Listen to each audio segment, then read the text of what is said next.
Imagine you're driving down a highway at night, and you notice something strange.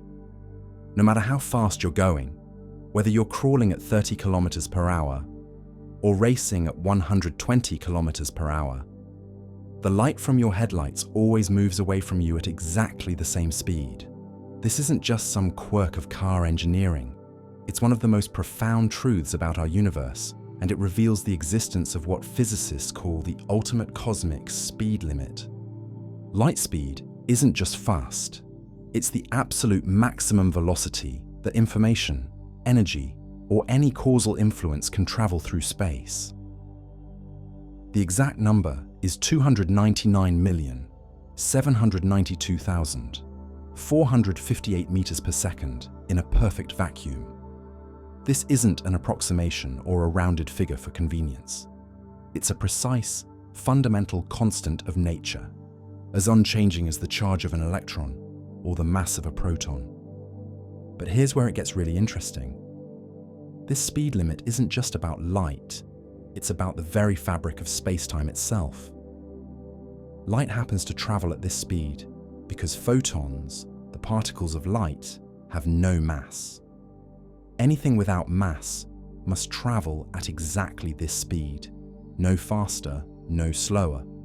It's like nature has built a cosmic highway where massless particles are forced to travel in the fast lane at exactly the speed limit, while everything else with mass is stuck going slower. When Albert Einstein first proposed this idea in 1905, it seemed almost absurd. How could the speed of light be the same for everyone, regardless of how fast they're moving?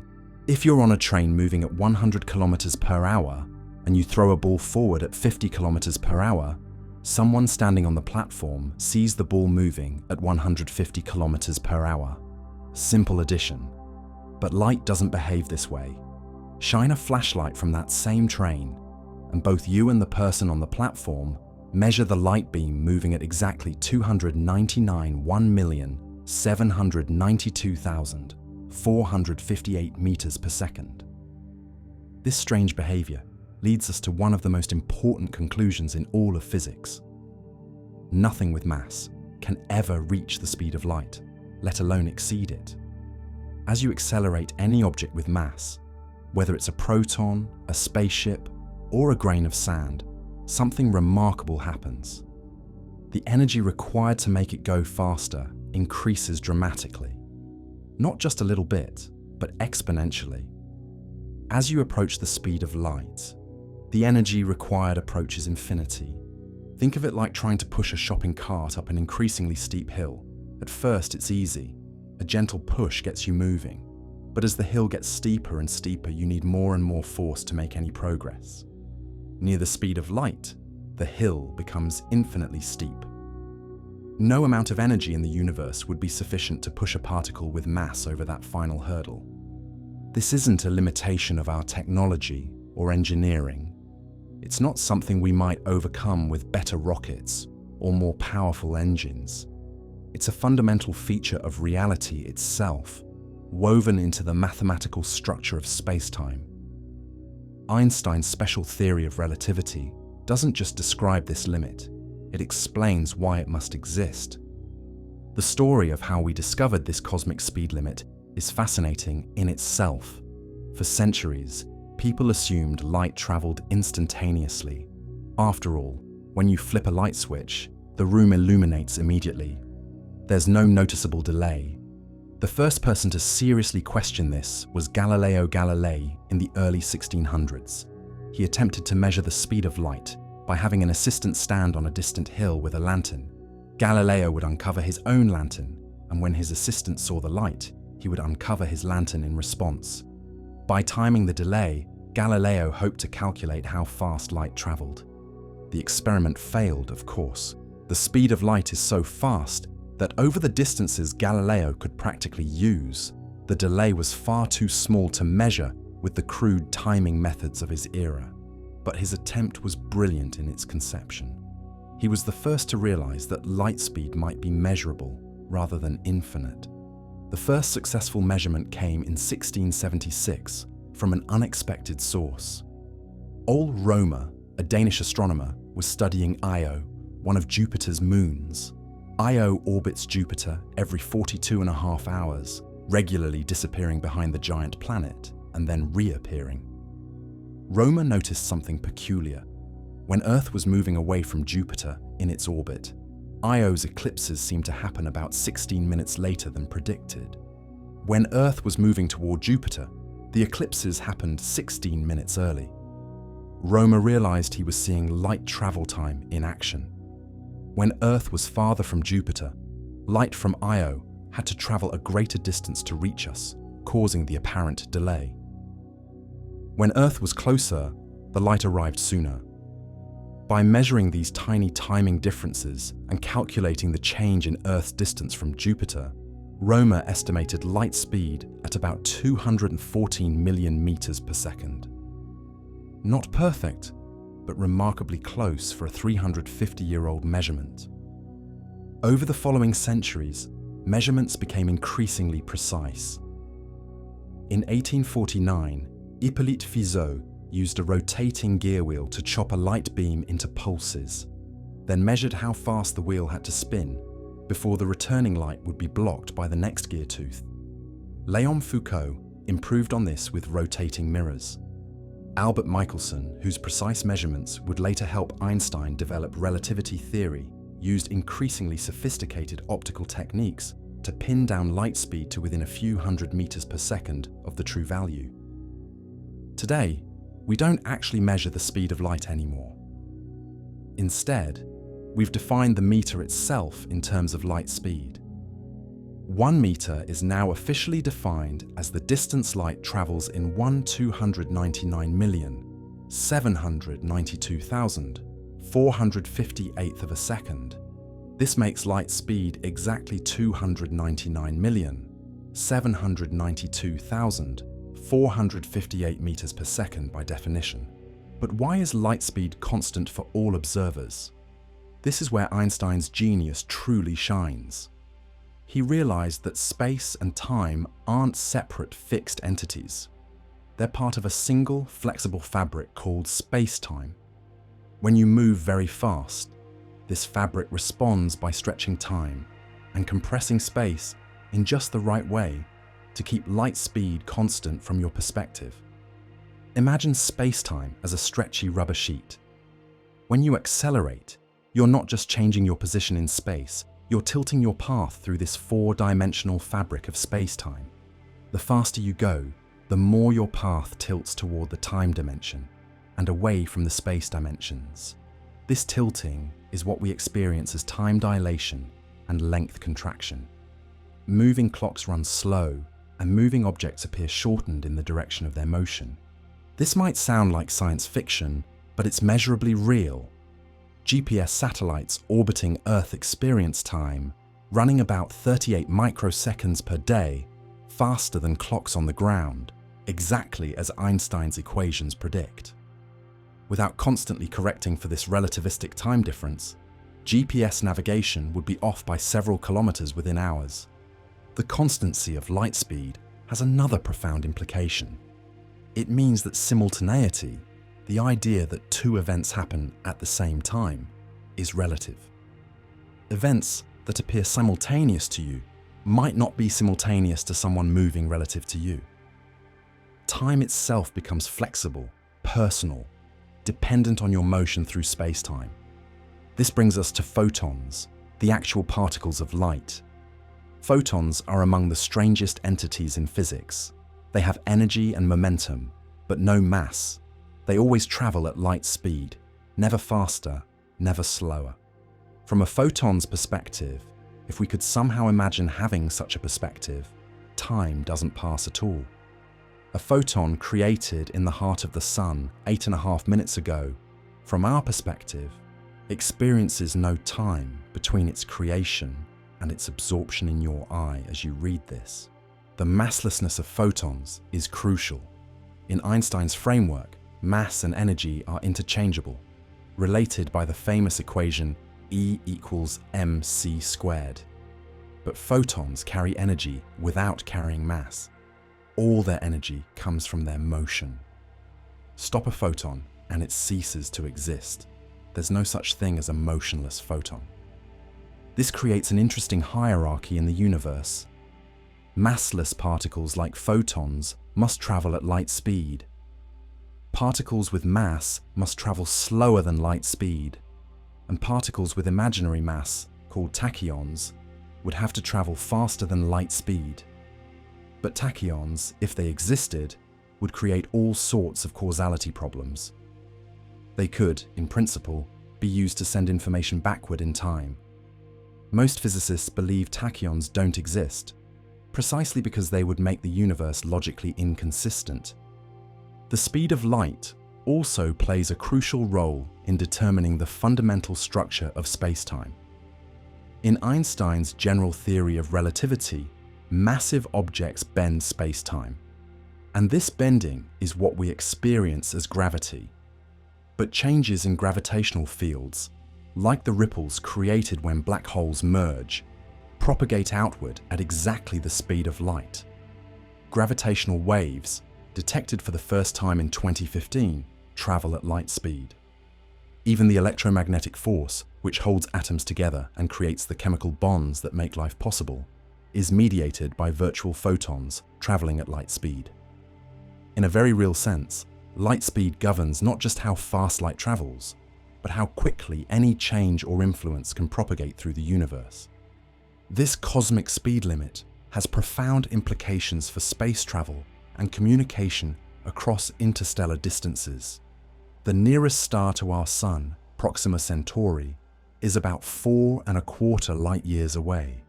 Even if we could somehow accelerate a spacecraft to 99% of light speed, the journey would take over 4 years.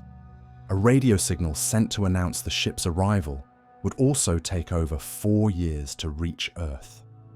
As we push our understanding of physics to its limits, the speed of light remains unshakable. Particle accelerators routinely accelerate protons to 99.9999% of light speed, but that final fraction of a percent remains forever out of reach. The energy requirements grow without bound as we approach the ultimate limit. Yet this seeming limitation has become the foundation for our deepest understanding of reality. The speed of light connects space and time, matter and energy, cause and effect. It's the cosmic speed limit that makes the universe orderly and predictable. Without it, causality would break down and the logical structure of physics would collapse. But what if there were ways around this limit? What if space itself could be manipulated to allow faster than light travel without actually exceeding light speed locally? This is where science begins to blur into speculation, and where the dreams of science fiction writers start to intersect with the cutting edge of theoretical physics. Science fiction has long imagined technologies that circumvent the light speed barrier. From Star Trek's warp drive to the hyperspace of countless space operas, writers have created fictional technologies that make interstellar travel not just possible, but routine. These stories capture something deep in the human imagination, the desire to explore and expand beyond the confines of our single world. The question is whether any of these fictional concepts have any grounding in real physics, or whether they remain forever in the realm of imagination. To answer that question, we need to dive deeper into the mathematics of space-time, explore the strange predictions of general relativity, and examine whether the ultimate cosmic speed limit might have loopholes that even Einstein never imagined. To truly understand why faster than light travel seems impossible, we need to dive deep into what actually happens when you try to accelerate something with mass toward the speed of light. The mathematics reveal a universe far stranger than our everyday experience suggests, where time slows down, space contracts, and energy requirements spiral toward infinity in ways that defy common sense. Let's start with a thought experiment. Imagine you have a magical rocket ship with an impossibly powerful engine, one that can provide constant acceleration indefinitely. You climb aboard and begin accelerating at a comfortable 9.8 meters per second squared, the same rate you experience when falling under Earth's gravity. After 1 year of constant acceleration, how fast would you be going according to classical physics? The classical calculation is straightforward. Velocity equals acceleration times time. So after 1 year, or about 31.5 million seconds, you'd be traveling at roughly 308 million meters per second. That's faster than light speed. Keep accelerating for another year, and you'd be going twice light speed. Simple, right? But Einstein's relativity tells us this calculation is completely wrong. As you approach light speed, several bizarre things happen that make further acceleration increasingly difficult, then ultimately impossible. The first thing that changes is your mass, or more precisely, what physicists call your relativistic mass. When you're moving at everyday speeds, your mass is essentially constant. But as you approach significant fractions of light speed, your effective mass begins to increase. This isn't because you're somehow gaining material, it's because the energy of your motion contributes to your total mass energy, according to Einstein's famous equation, E equals mc squared. The faster you go, the more energy you carry in your motion, and the more massive you effectively become. At 50% of light speed, your relativistic mass is about 15% greater than your rest mass. At 90% of light speed, your mass has more than doubled. At 99% of light speed, your mass is over 7 times greater than when you were at rest. At 99.9% of light speed, your mass is more than 22 times greater. The pattern is clear and terrifying from an engineering perspective. As you approach light speed, your mass approaches infinity. This mass increase creates a vicious cycle for acceleration. The more massive you become, the more force is required to achieve the same acceleration. Your magical rocket engine, no matter how powerful, finds itself pushing against an increasingly massive object. What started as a reasonable acceleration begins to slow down, not because the engine is getting weaker, but because you're getting more massive. The mathematical relationship that governs this is called the Lorentz factor, named after Dutch physicist Hendrik Lorentz. This factor, usually represented by the Greek letter gamma, describes how much time dilates, length contracts, and mass increases as you approach light speed. The formula is gamma equals 1 divided by the square root of 1 minus velocity squared divided by the speed of light squared. When you're moving slowly compared to light speed, the Lorentz factor is essentially 1, meaning relativistic effects are negligible. But as your velocity approaches light speed, the denominator approaches 0, making gamma approach infinity. This mathematical singularity at light speed is what makes faster than light travel impossible for anything with mass. Let's put some real numbers to this. To accelerate a single kilogram of matter from rest to 90% of light speed requires about 4.5 times 10 to the 17th joules of energy. That's roughly equivalent to the total energy output of the sun for about 1.5 seconds. To reach 99% of light speed requires about 5 times more energy. To reach 99.9% requires about 20 times more energy than 90%. The pattern becomes clear. Each additional 9 in the percentage requires exponentially more energy. To reach 99.99% of light speed would require the total energy output of our sun for several minutes. To reach 99.999% would require hours of solar energy. The closer you get to light speed, the more energy you need, and the requirement grows without bound. Now, imagine trying to accelerate something truly massive, like a spacecraft large enough to carry humans on an interstellar journey. Even a small spacecraft might have a mass of 10,000 kilograms. To accelerate this to just 50% of light speed would require about 5 times 10 to the 20 joules, equivalent to the total energy consumption of human civilization for about 160 million years. But energy isn't the only problem. As you approach light speed, time itself begins to behave strangely. From the perspective of someone watching your spacecraft from Earth, your onboard clocks begin to run slow. This isn't a mechanical problem with the clocks. It's a fundamental property of time itself. Moving clocks literally run slower than stationary ones. At 50% of light speed, your clocks run about 13% slower than Earth clocks.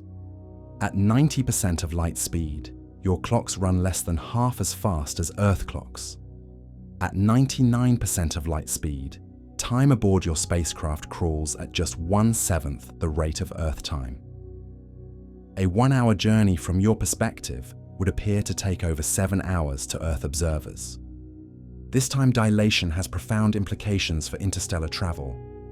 If you could somehow reach 99.9% of light speed and travel to Proxima Centauri, the journey would take about 4.3 years from Earth's perspective. But aboard your spacecraft, you'd experience only about 2 months of travel time. The faster you go, the shorter the journey becomes from your personal perspective, even though the distance traveled and the time observed from Earth remain the same. This leads to one of the most counterintuitive aspects of relativistic travel. In principle, you could travel to any distance in the universe in any amount of proper time, as long as you could maintain sufficient acceleration. Want to reach a galaxy 1 million light-years away in just 1 year of personal time? The mathematics say it's possible if you can somehow accelerate to within 1 part in 10 to the 12th of light speed. Of course, the energy requirements for such extreme velocities are utterly beyond anything conceivable. But the time dilation effect means that the subjective journey time to distant stars becomes potentially manageable, even if the energy costs remain astronomical. Alongside time dilation comes another strange effect called length contraction. Objects moving at relativistic speeds literally become shorter in the direction of their motion, as measured by stationary observers. This isn't an optical illusion or a measurement error, it's a real physical effect. A spacecraft 100 meters long at rest would appear to be only 57 meters long when traveling at 80% of light speed. From the spacecraft's perspective, something even stranger happens. The distance to your destination appears to contract. If you're traveling to a star 10 light-years away at 99% of light speed, the distance appears to shrink to just 1.4 light-years from your perspective. This length contraction is what makes the short travel times possible. You're not traveling faster than light from your own reference frame, but the distance you need to travel has contracted dramatically. These relativistic effects are not just theoretical curiosities. They're measurably real and have practical applications. The Global Positioning System must account for both time dilation effects on fast-moving satellites and gravitational time dilation effects due to the satellite's altitude above Earth. Without these relativistic corrections, GPS accuracy would degrade by about 11 kilometers per day. Particle accelerators routinely accelerate subatomic particles to velocities very close to light speed, and the relativistic mass increase is clearly observed. The Large Hadron Collider at CERN accelerates protons to 99.99991% of light speed. At this velocity, each proton has a relativistic mass, about 7,500 times its rest mass. The energy required to accelerate particles to such speeds is enormous, which is why the LHC is one of the most power-hungry scientific instruments ever built. The mathematical framework that describes these effects comes from Einstein's special theory of relativity, published in 1905. The key insight is that space and time are not separate entities, but part of a single four-dimensional fabric called space-time. When you move through space, you're actually rotating your path through this four-dimensional geometry. Think of it this way.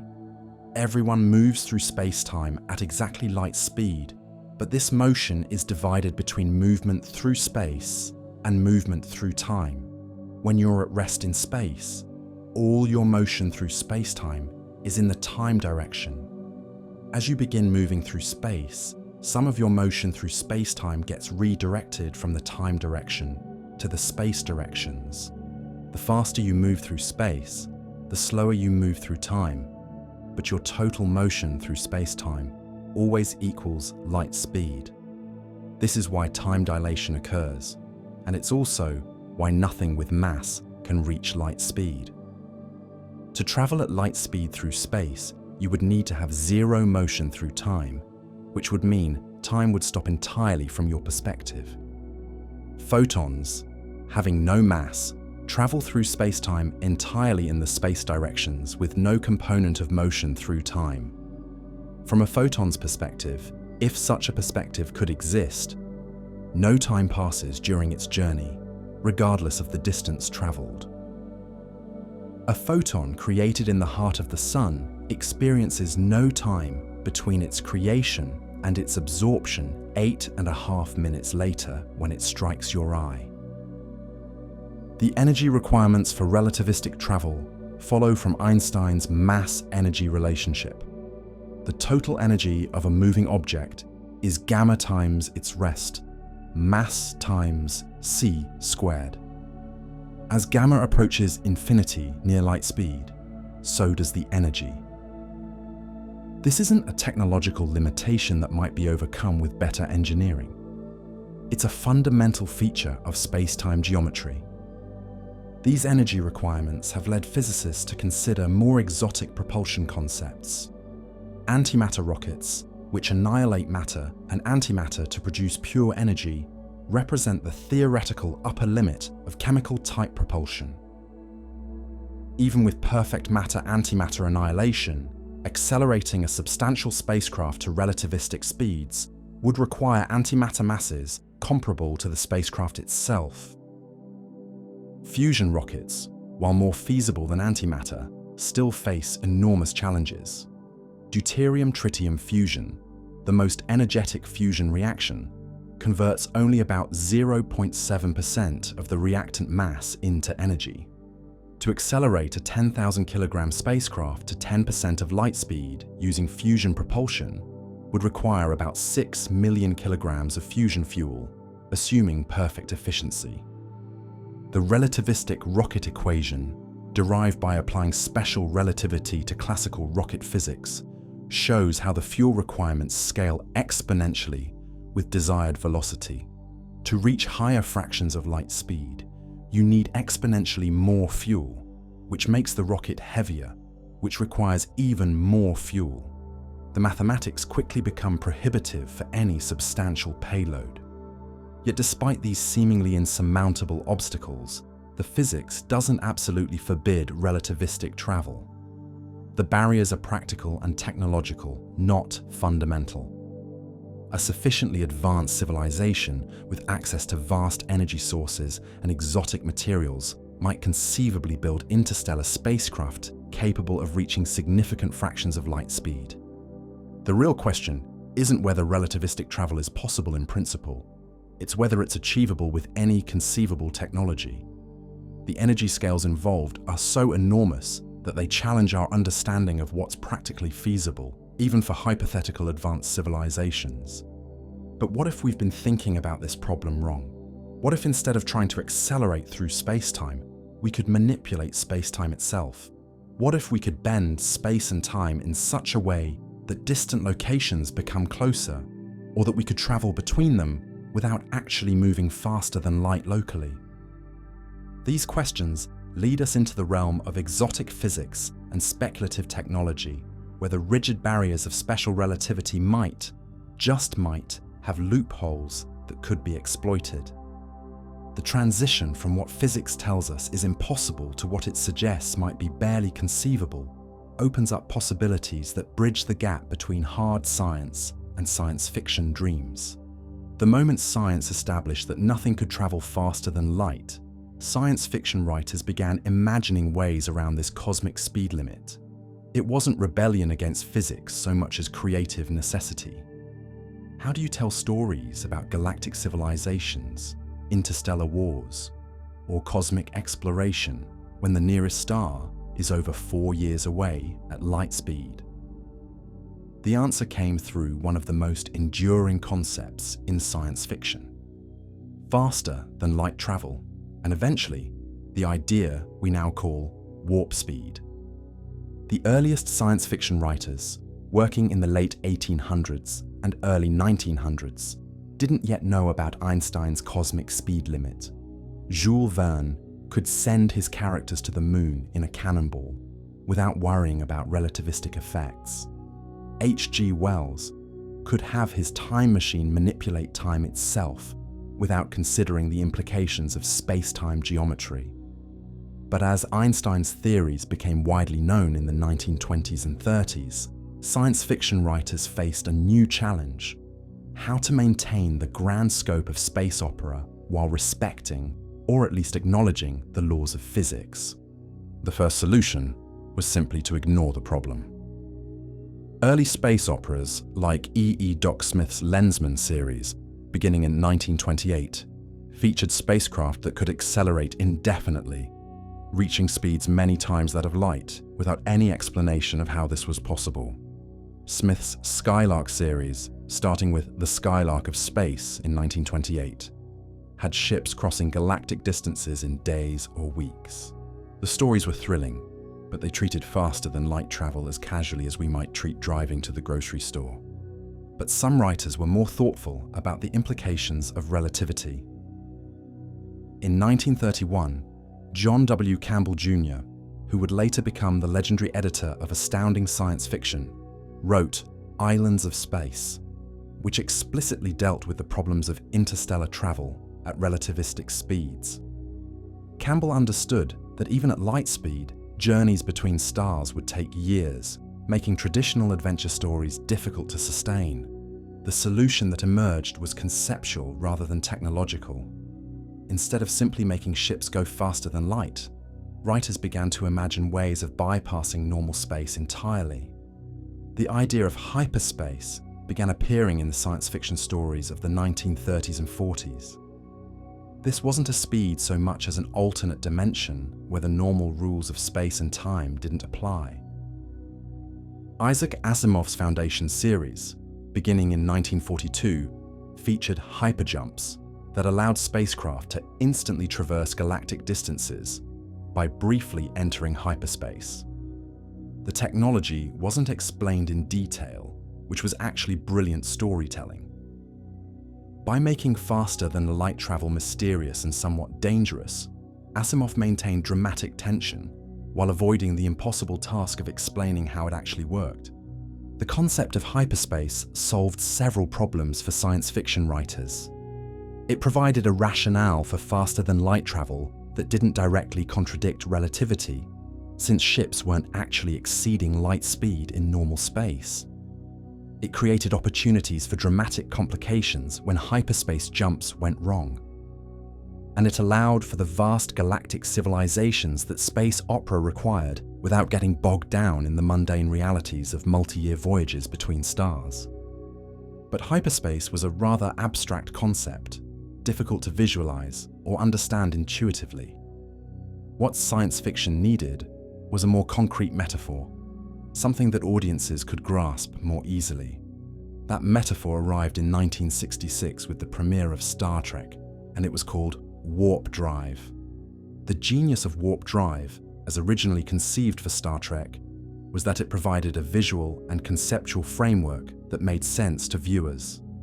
Instead of disappearing into an alternate dimension, the Starship Enterprise warped space around itself, creating a bubble of distorted space-time that could move faster than light, while the ship inside remained stationary relative to the warped space.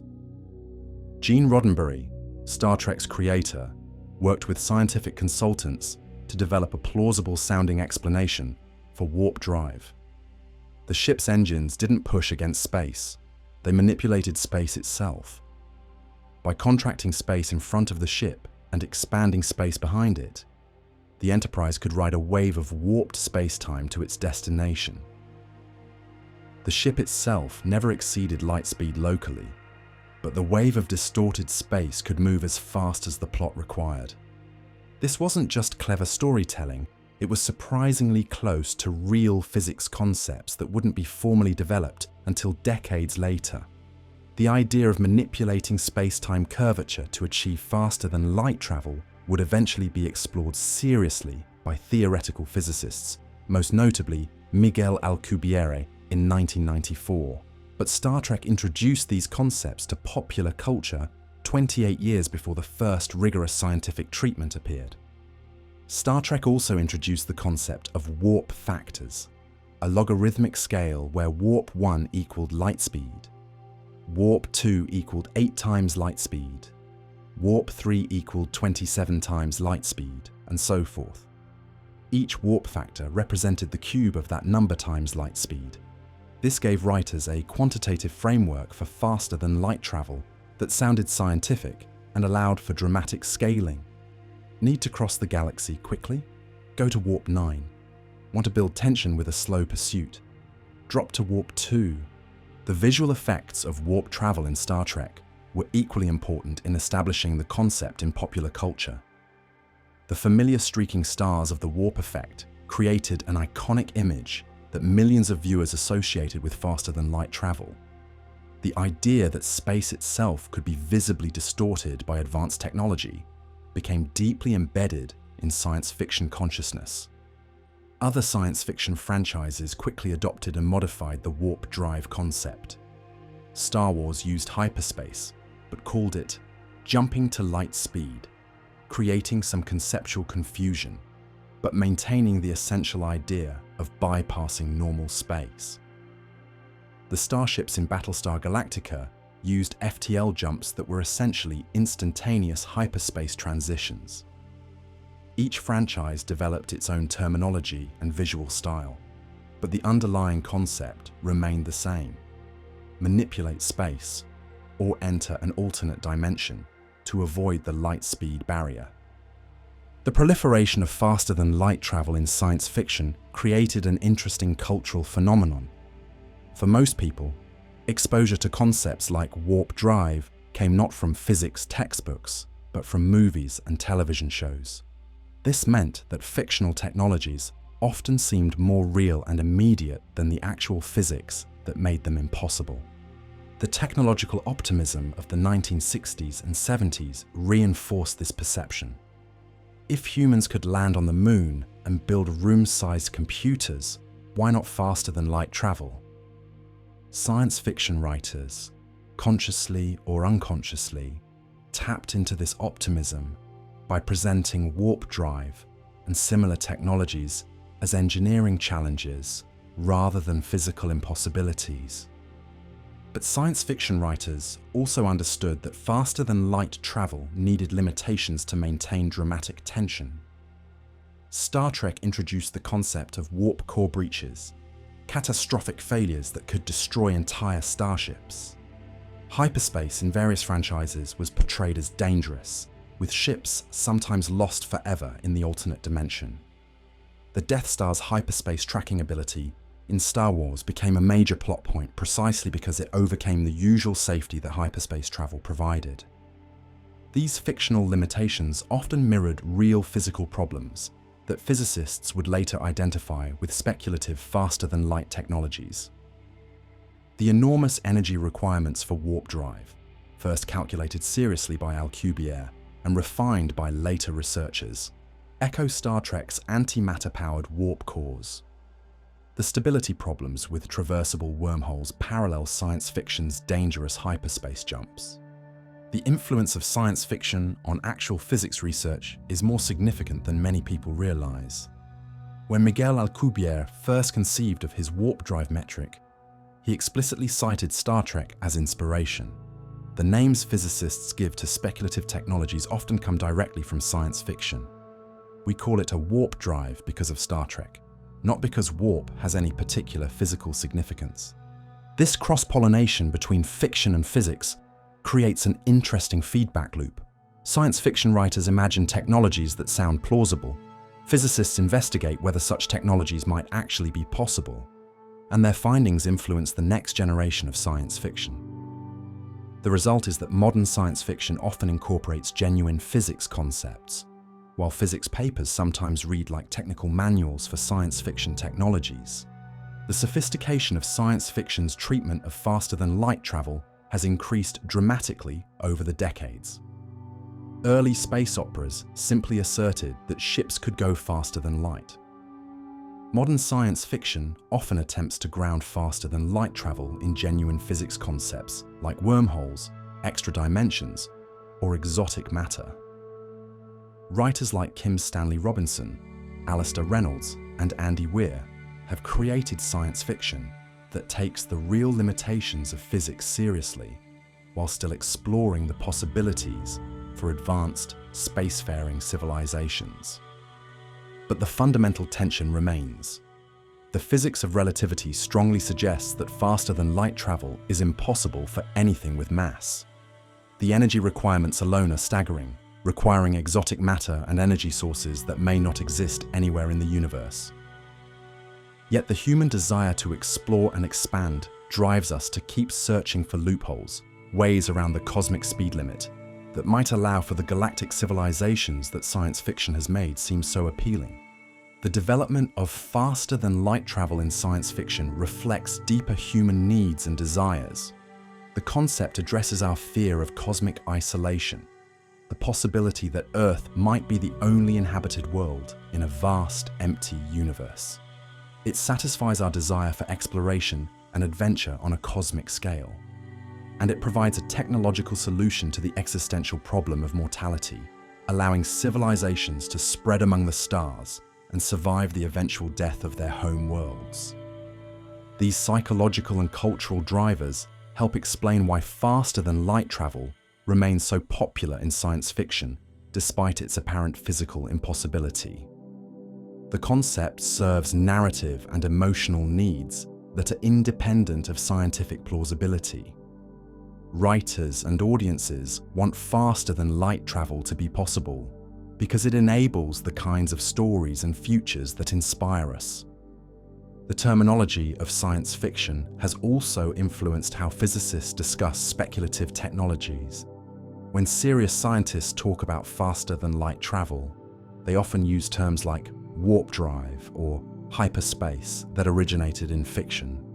This linguistic crossover sometimes creates confusion, as the fictional versions of these technologies often work very differently from their speculative physics counterparts.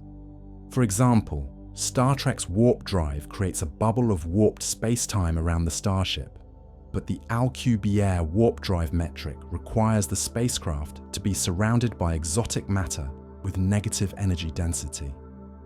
The fictional version focuses on the effects the crew would experience, while the physics version focuses on the fundamental requirements that would make such effects possible. Similarly, science fiction hyperspace is usually portrayed as an alternate dimension with different physical laws, while physics concepts like extra dimensions or higher dimensional spaces operate according to extensions of known physical principles. The science fiction version prioritizes dramatic possibilities, while the physics version must respect mathematical consistency and observational constraints. This divergence between fictional and scientific approaches to faster-than-light travel reflects the different goals of storytelling versus research. Science fiction writers need technologies that serve narrative purposes and engage audience imagination. Physicists need theories that make testable predictions and remain consistent with established observations. Yet both approaches contribute to our understanding of what might be possible in the universe. Science fiction provides the conceptual playground, where ideas can be explored without immediate concern for mathematical rigor. Physics provides the analytical framework for determining which ideas might actually correspond to reality. The ongoing dialogue between these approaches continues to generate new possibilities for both storytelling and scientific investigation. As we move from the origins of faster-than-light travel in fiction to its treatment in modern theoretical physics, we enter a realm where imagination and rigorous mathematical analysis begin to converge. The question is no longer simply whether we can imagine technologies that circumvent the light speed barrier, but whether the laws of physics themselves might provide loopholes that make such technologies theoretically possible, even if they remain practically unachievable. In 1994, a young Mexican theoretical physicist named Miguel Alcubierre was watching Star Trek reruns when he had an idea that would bridge the gap between science fiction and serious physics.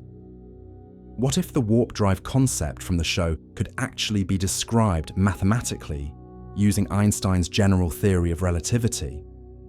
What if space itself could be manipulated to allow faster than light travel without violating the fundamental principle that nothing can locally exceed the speed of light? Alcubierre's insight was profound. While special relativity prohibits any object from accelerating past light speed through space, general relativity allows space itself to expand or contract at any rate. The expansion of the universe itself demonstrates this principle. Distant galaxies are receding from us at speeds greater than light, not because they're moving through space faster than light, but because the space between us and them is expanding. If space could expand to carry distant galaxies away from us faster than light, Alcubierre reasoned, why couldn't space be manipulated to carry a spacecraft faster than light? The key insight was that the spacecraft wouldn't actually be moving faster than light relative to the space immediately around it. Instead, space itself would be moving, carrying the spacecraft along like a surfer riding a wave. The mathematical framework for this idea already existed in Einstein's field equations, the fundamental equations of general relativity.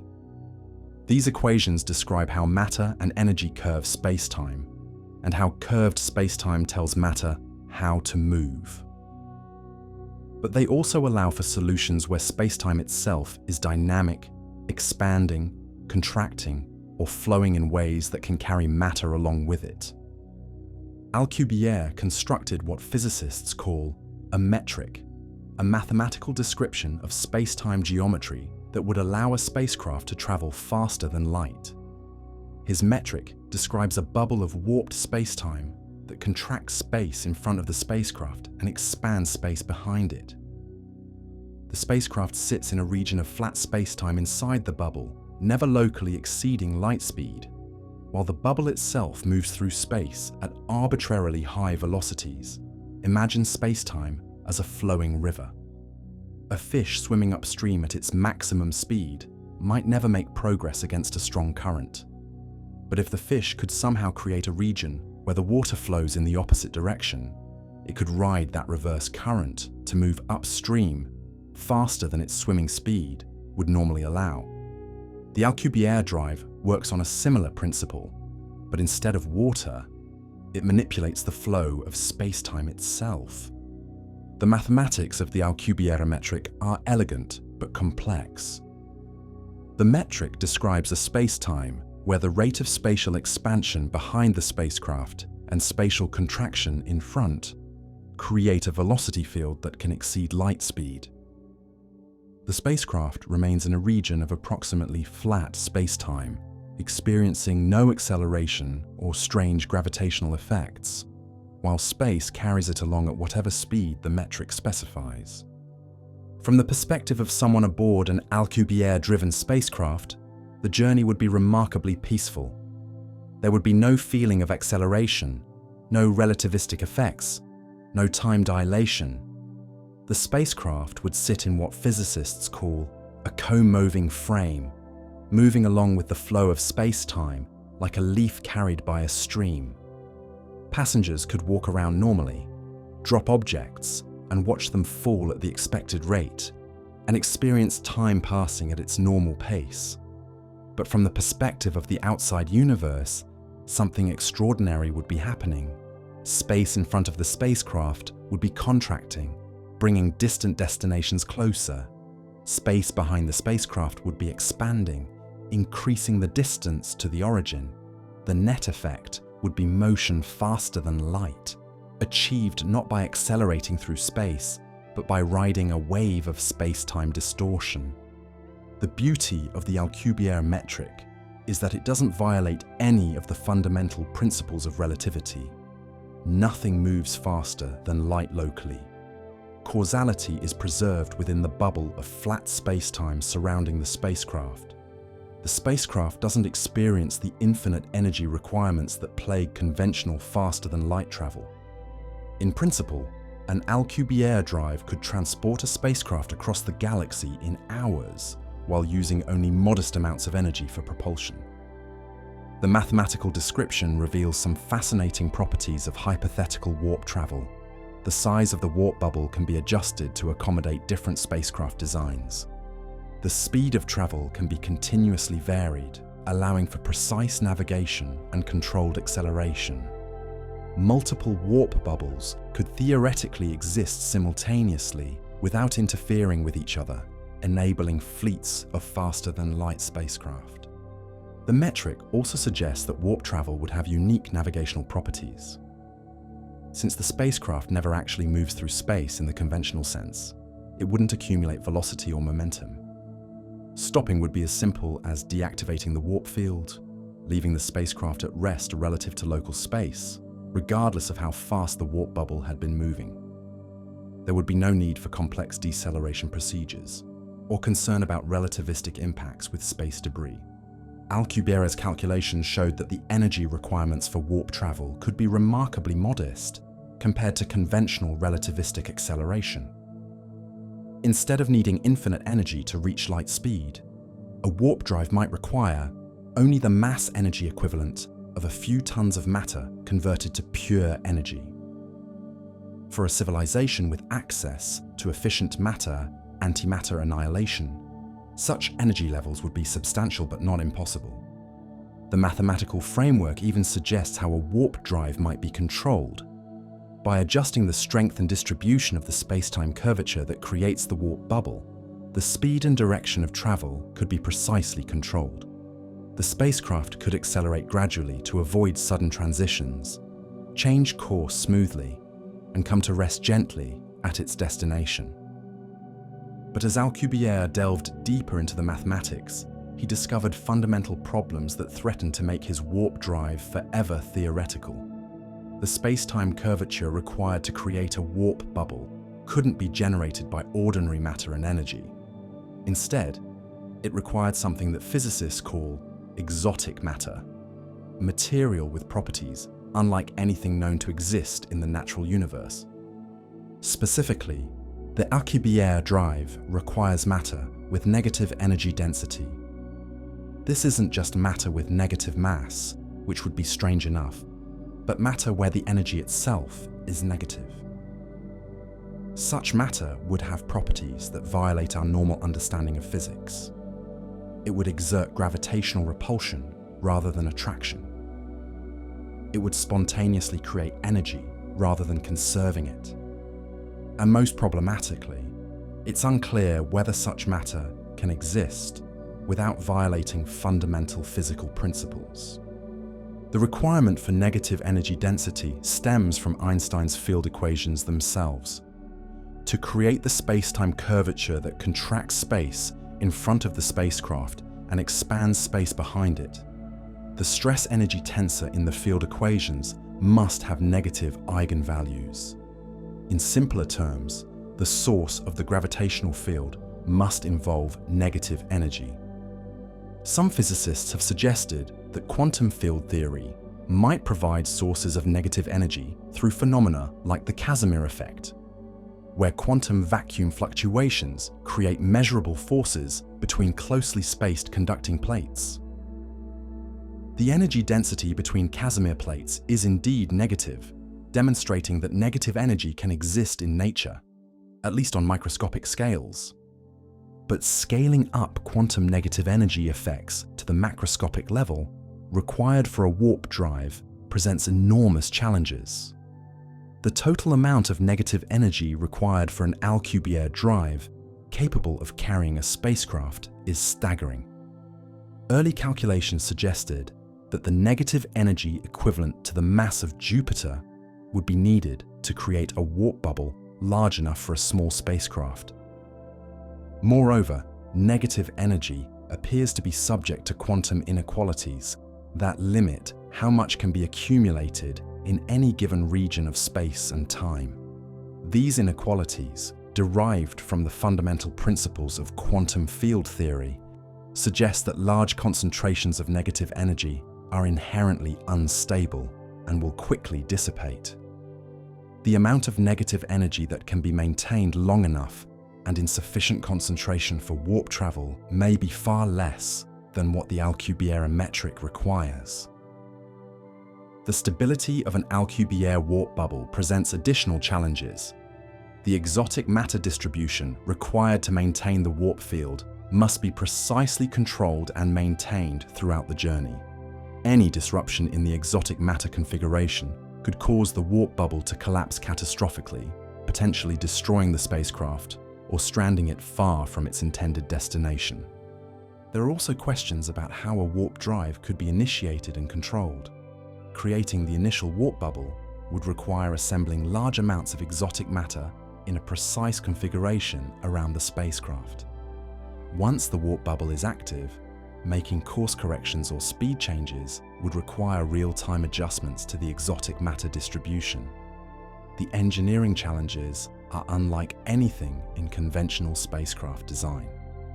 The interaction between a warp bubble and the broader universe raises additional concerns.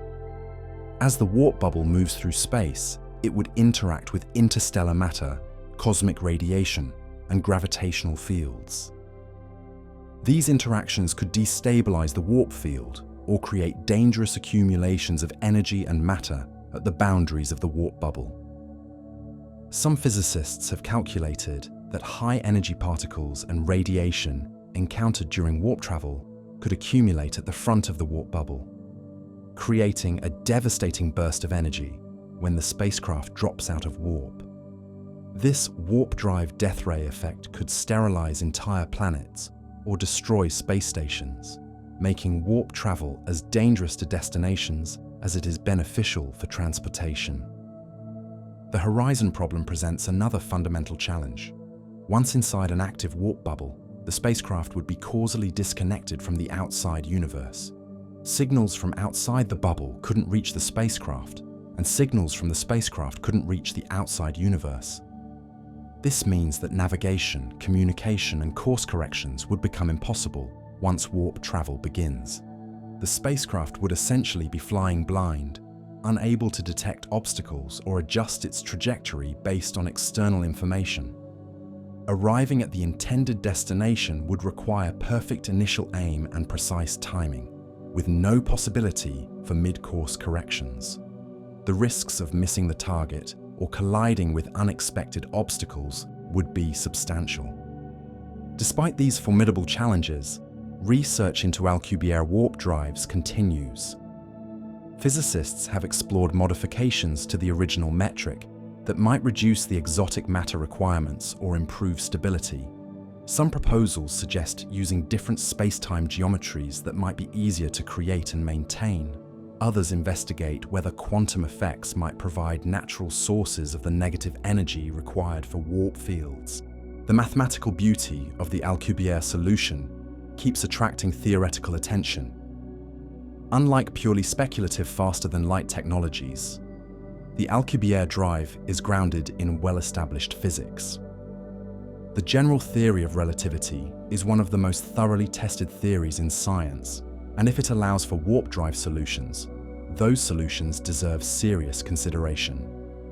Recent work has focused on reducing the exotic matter requirements through clever modifications to the warp bubble geometry. Some researchers have proposed using oscillating warp fields that might require less exotic matter than static fields. Others have investigated whether the negative energy requirements might be reduced by using smaller warp bubbles or different spacecraft configurations. The development of quantum field theory in curved spacetime has provided new tools for analyzing the exotic matter requirements of warp drives. These investigations have revealed both new possibilities and new limitations. While some quantum effects might provide sources of negative energy, quantum constraints also limit how much negative energy can be accumulated and how long it can be maintained. Experimental tests of negative energy effects have become increasingly sophisticated. Measurements of the Casimir effect now achieve remarkable precision, confirming that negative energy densities do exist in nature.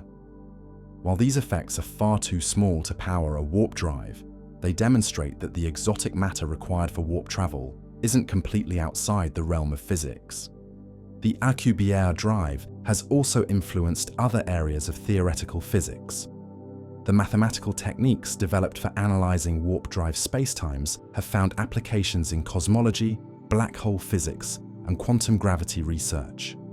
The study of exotic matter and negative energy has contributed to our understanding of quantum field theory and the nature of spacetime itself. The cultural impact of Alcubierre's work has been equally significant. By demonstrating that faster than light travel could be described mathematically within established physics, Alcubierre legitimized the scientific investigation of what had previously been purely science-fictional concepts. The boundary between rigorous physics and speculative technology became blurred in productive ways. Today, the Alcubierre drive occupies a unique position in physics. It's simultaneously a rigorous solution to Einstein's field equations and a highly speculative technology that may be forever beyond practical implementation. The mathematical framework is solid, but the engineering requirements involve physics that we don't fully understand and materials that may not exist. This tension between mathematical possibility and practical impossibility characterizes many areas of modern theoretical physics. The Alcubierre drive serves as a perfect example of how the laws of physics can be simultaneously permissive and prohibitive, allowing for extraordinary possibilities while hiding them behind seemingly insurmountable barriers. When Miguel Alcubierre first calculated the energy requirements for his warp drive, the numbers were so staggering that they seemed to mock the very possibility of faster-than-light travel. Even with the elegant mathematics of space-time manipulation, the practical barriers to building a warp drive turned out to involve energy scales that dwarf anything in human experience and challenge our understanding of what's physically possible in the universe. To understand the magnitude of the energy problem, we need to start with Einstein's famous equation, E equals mc squared. This deceptively simple formula reveals the enormous energy content locked within ordinary matter. A single kilogram of matter, if completely converted to energy, would release about 9 × 10⁻17 joules. That's roughly equivalent to the energy contained in 21 billion tons of TNT, or the total electrical energy consumption of the United States for about 3 months. The Alcubierre warp drive doesn't require ordinary matter to be converted to energy. Instead, it requires exotic matter with negative energy density, and the amounts involved are almost incomprehensibly vast. Alcubierre's original calculations suggested that creating a warp bubble large enough to enclose a spacecraft 100 meters in diameter would require negative energy equivalent to the total mass energy of Jupiter. Jupiter has a mass of approximately 1.9 × 10⁻27 kilograms. Converting this entire mass to energy would yield about 1.7 × 10⁻44 joules. To put this in perspective, this is roughly 10 billion times the total energy output of our Sun over its entire 10 billion year lifetime. It's about 100 million times the binding energy that holds our entire galaxy together. The number is so large that it becomes almost meaningless in any practical context. But the energy requirements get even worse when we examine them more carefully. The negative energy density required for the Alcubierre drive isn't just large in total amount, it's large per unit volume. The exotic matter must be distributed throughout the volume of the warp bubble, creating negative energy densities that are extraordinarily intense. Near the walls of the warp bubble, where the transition from contracted space to normal space occurs, the negative energy density approaches values that are trillions of times greater than the energy density at the core of the Sun. These aren't just engineering challenges. They represent energy concentrations that may violate fundamental limits on how much energy can be packed into a given volume of space. Quantum field theory places constraints on negative energy through what physicists call quantum inequalities. These mathematical relationships, derived from the fundamental principles of quantum mechanics, limit how much negative energy can be accumulated in any region of space-time and how long such accumulations can persist. The quantum inequalities suggest that the large, stable concentrations of negative energy required for an Alcubierre drive may be fundamentally impossible. The Casimir effect, often cited as a potential source of negative energy for warp drives, illustrates both the reality and the limitations of negative energy in nature. Between closely spaced conducting plates, quantum vacuum fluctuations create a measurable attractive force and a region of negative energy density. But the amount of negative energy is minuscule, and it exists only in the tiny gap between the plates. To scale up Casimir negative energy to warp drive levels would require structures of impossible size and precision. The conducting plates would need to be separated by distances measured in nanometers across areas measured in square kilometers. The engineering challenges of creating and maintaining such structures would be far beyond any conceivable technology, and the total negative energy produced would still fall short of warp drive requirements by many orders of magnitude. Even if we could somehow assemble the required exotic matter, the energy needed to create and maintain the warp field would be staggering. The exotic matter must be held in a precise configuration against its natural tendency to dissipate. This requires continuous energy input to maintain the field strength and geometry. The power requirements for field maintenance could easily exceed the energy output of entire civilizations. Consider the challenges of simply assembling the exotic matter in the first place. If exotic matter could be manufactured, which is itself highly questionable, it would need to be transported to the construction site and assembled into the precise configuration required for the warp field. The logistics of handling Jupiter mass equivalent amounts of exotic matter with negative energy density would be unlike anything in conventional engineering. The gravitational effects of assembling such amounts of exotic matter would be profound and potentially catastrophic. Exotic matter with negative energy density would create gravitational repulsion rather than attraction, but the strength of these effects at Jupiter mass scales would distort spacetime across solar system distances. The construction process could disrupt planetary orbits and create gravitational wave emissions detectable across the galaxy. Storage and containment of exotic matter present additional unsolved problems. Unlike ordinary matter, which can be contained by electromagnetic or gravitational forces, exotic matter with negative energy density would tend to disperse rapidly. Containing it would require force fields or confinement mechanisms that don't exist in known physics. The exotic matter might need to be created continuously during warp travel, rather than stored, adding even more complexity to the energy requirements. The power source for a warp drive would need to be unlike anything currently imaginable. Conventional energy sources, including nuclear fusion and even theoretical antimatter annihilation, would be utterly inadequate. Complete matter, antimatter annihilation of Jupiter's entire mass, would provide only the energy equivalent needed for the exotic matter, without accounting for the energy needed to create the exotic matter in the first place, or maintain the warp field during travel. Some theoretical physicists have speculated about more exotic energy sources, such as black hole evaporation or vacuum energy extraction.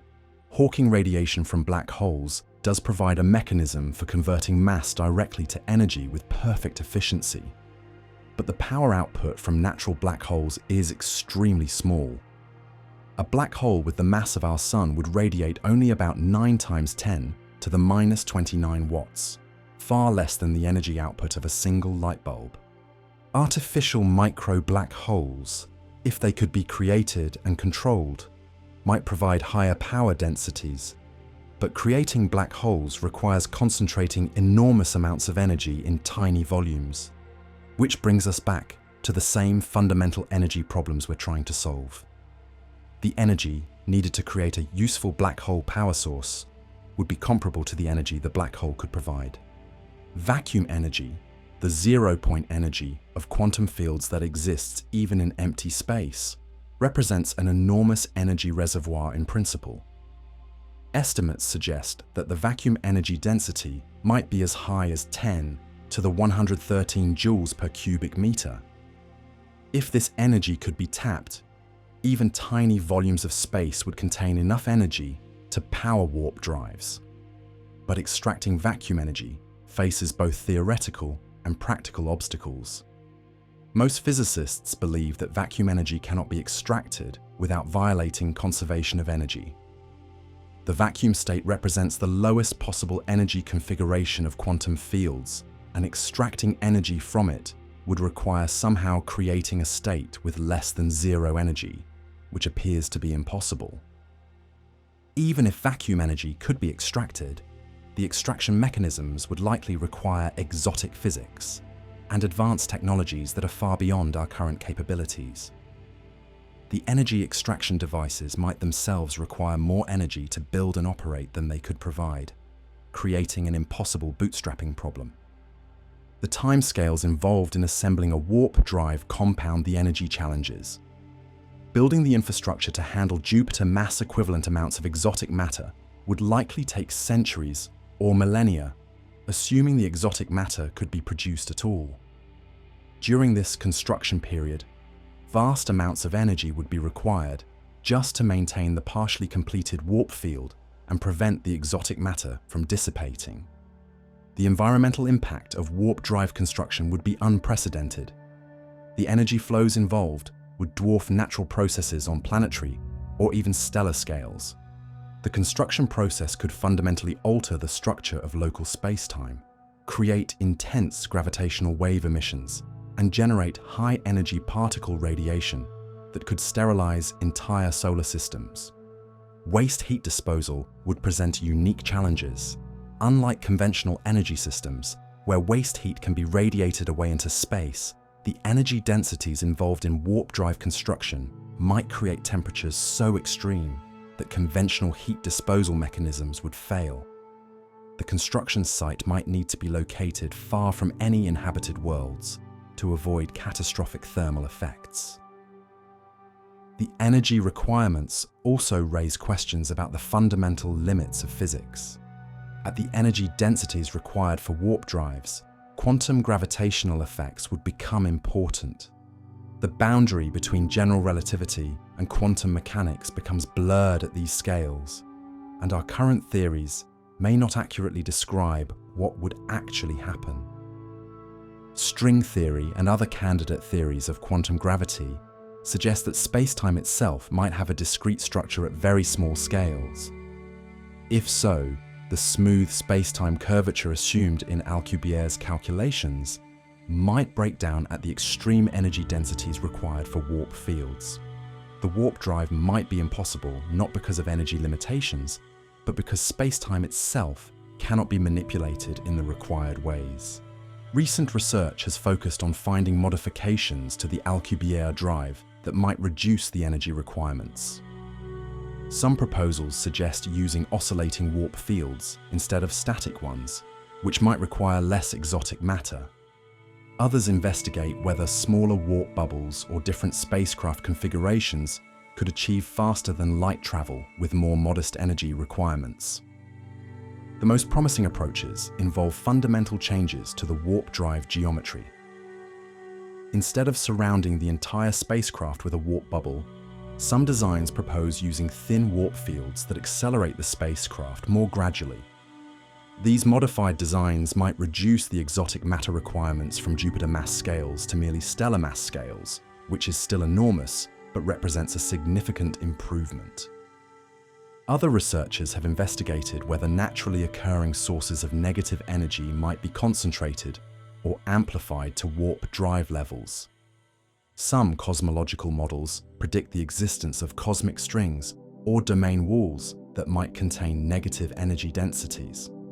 If such objects exist and could be harnessed, they might provide the exotic matter needed for warp drives without requiring artificial production. The quantum inequalities that limit negative energy accumulation continue to be refined as our understanding of quantum field theory improves. Some recent work suggests that the constraints might be less restrictive than originally thought, potentially allowing for larger accumulations of negative energy over longer time periods. However, even the most optimistic interpretations of quantum inequalities fall far short of what warp drives would require. Experimental investigations of negative energy effects have become increasingly sophisticated. Precision measurements of the Casimir effect have confirmed the existence of negative energy densities and provided detailed tests of quantum field theory predictions. While these experiments operate at energy scales far below what warp drives would require, they provide important insights into the fundamental physics of negative energy. The energy problem extends beyond just the exotic matter requirements. The infrastructure needed to support warp drive construction and operation would represent an energy investment that dwarfs any project in human history. The manufacturing facilities, transportation systems, and support infrastructure would require energy expenditures comparable to the total energy budget of advanced civilizations. Economic analyses of warp drive construction reveal costs that would strain the resources of entire galactic civilizations. Even for hypothetical advanced societies with access to stellar-scale energy sources, the investment required for a single warp drive would represent a significant fraction of their total economic output over centuries or millennia. The energy challenges also have implications for the types of civilizations that might potentially build warp drives. Only societies with access to energy sources far beyond what we can currently imagine would have any hope of attempting such projects. This suggests that warp drive technology, if possible at all, would be limited to extremely advanced civilizations with mastery over fundamental physics and energy manipulation. The scale of energy required for warp drives provides a sobering perspective on the gap between scientific possibility and engineering feasibility. While the Alcubierre metric demonstrates that faster-than-light travel doesn't violate the fundamental laws of physics, the energy requirements reveal practical barriers that may be insurmountable even for highly advanced civilizations. This enormous energy barrier helps explain why we haven't detected obvious signs of faster-than-light travel in the universe around us. If warp drives require energy expenditures on stellar or galactic scales, their construction and operation would create detectable signatures that should be visible to our astronomical instruments. The absence of such signatures suggests either that warp drives are impossible, or that no civilization in our observable region of the universe has achieved the technological capability to build them. If the energy requirements for Alcubierre warp drives seem impossible, perhaps the solution lies not in manipulating space-time around a spacecraft, but in taking shortcuts through space-time itself. The concept of wormholes, theoretical tunnels connecting distant regions of the universe, offers a tantalizing alternative to conventional faster-than-light travel. Instead of racing across the vast distances between stars, a spacecraft might simply step through a cosmic doorway and emerge light years away almost instantaneously. The mathematical foundation for wormholes emerged from Einstein's general theory of relativity, almost as soon as the theory was formulated. In 1916, Karl Schwarzschild found the first exact solution to Einstein's field equations, describing the space-time geometry around a non-rotating black hole. When physicists examined this solution more carefully, they discovered something unexpected. The mathematics described not just a black hole, but a bridge connecting two separate regions of space-time. This bridge, now called an Einstein-Rosen bridge or Schwarzschild wormhole, represents a tunnel through the fabric of space-time itself. In principle, an object falling into a black hole in one region of the universe could emerge from a corresponding white hole in a completely different region, potentially billions of light years away. The journey through the wormhole would take only a finite amount of proper time, even though the distance traveled through normal space would be enormous. But there was a catch, and it was a devastating one. The Schwarzschild wormhole is not traversable by any physical object. The tunnel connecting the two regions of space-time pinches off so quickly that nothing, not even light, can pass through before the connection is severed.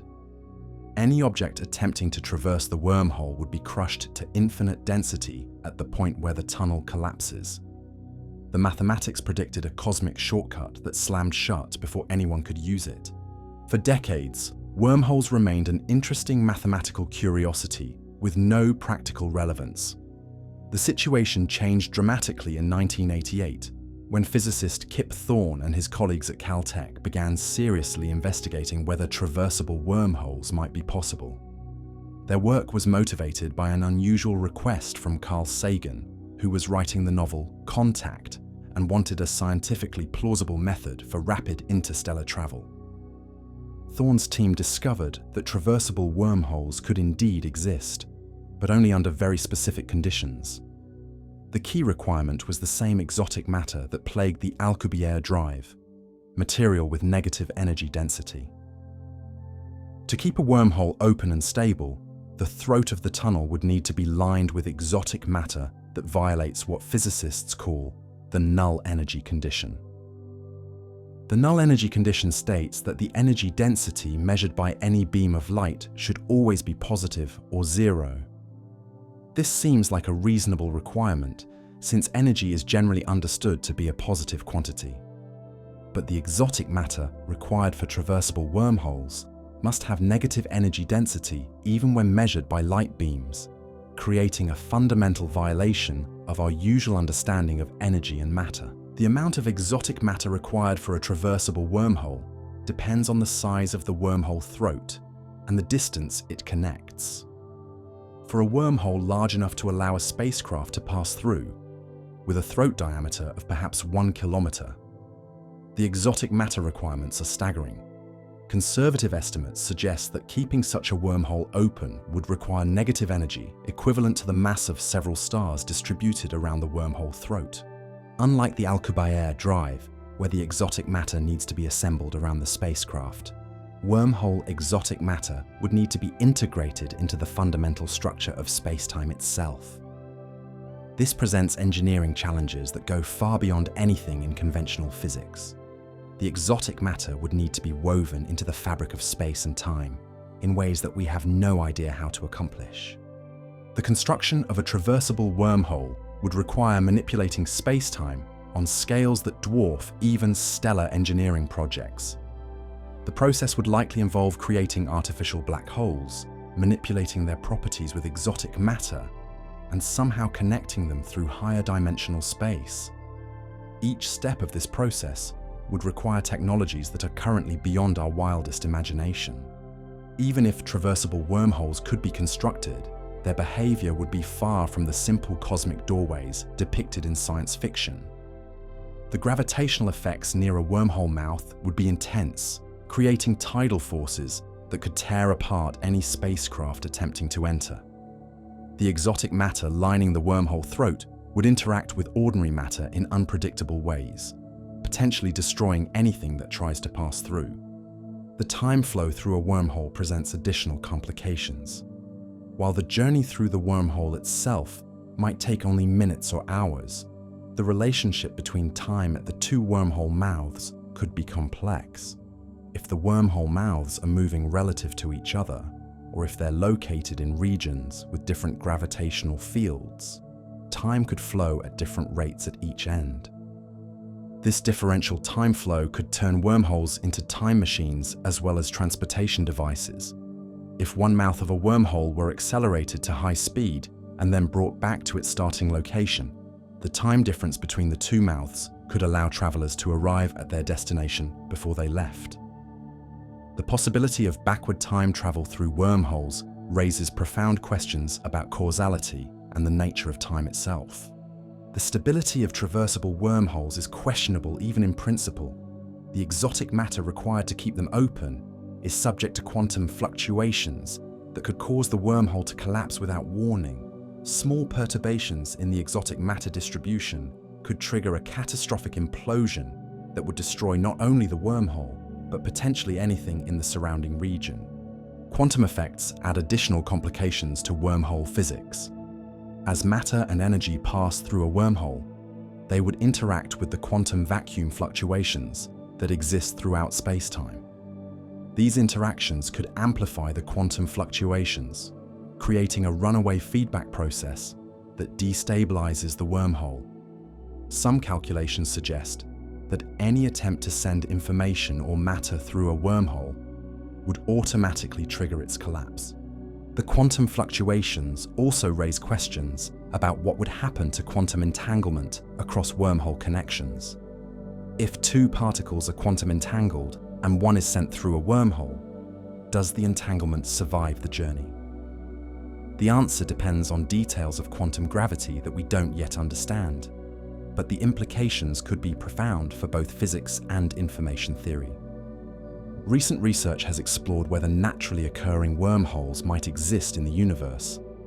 Some cosmological models predict that tiny wormholes could have formed during the early moments after the Big Bang, when the energy densities and space-time curvatures were extreme. These primordial wormholes might have grown over cosmic time, potentially creating a network of natural shortcuts through the universe. If natural wormholes exist, they would likely be microscopic and highly unstable. Detecting them would require observational techniques that can measure the subtle gravitational effects they would create. Several astronomical surveys are now searching for the characteristic signatures that traversable wormholes would produce, including gravitational lensing effects and unusual patterns in the cosmic microwave background radiation. The search for extraterrestrial intelligence has also begun to consider wormholes as potential signatures of advanced civilizations.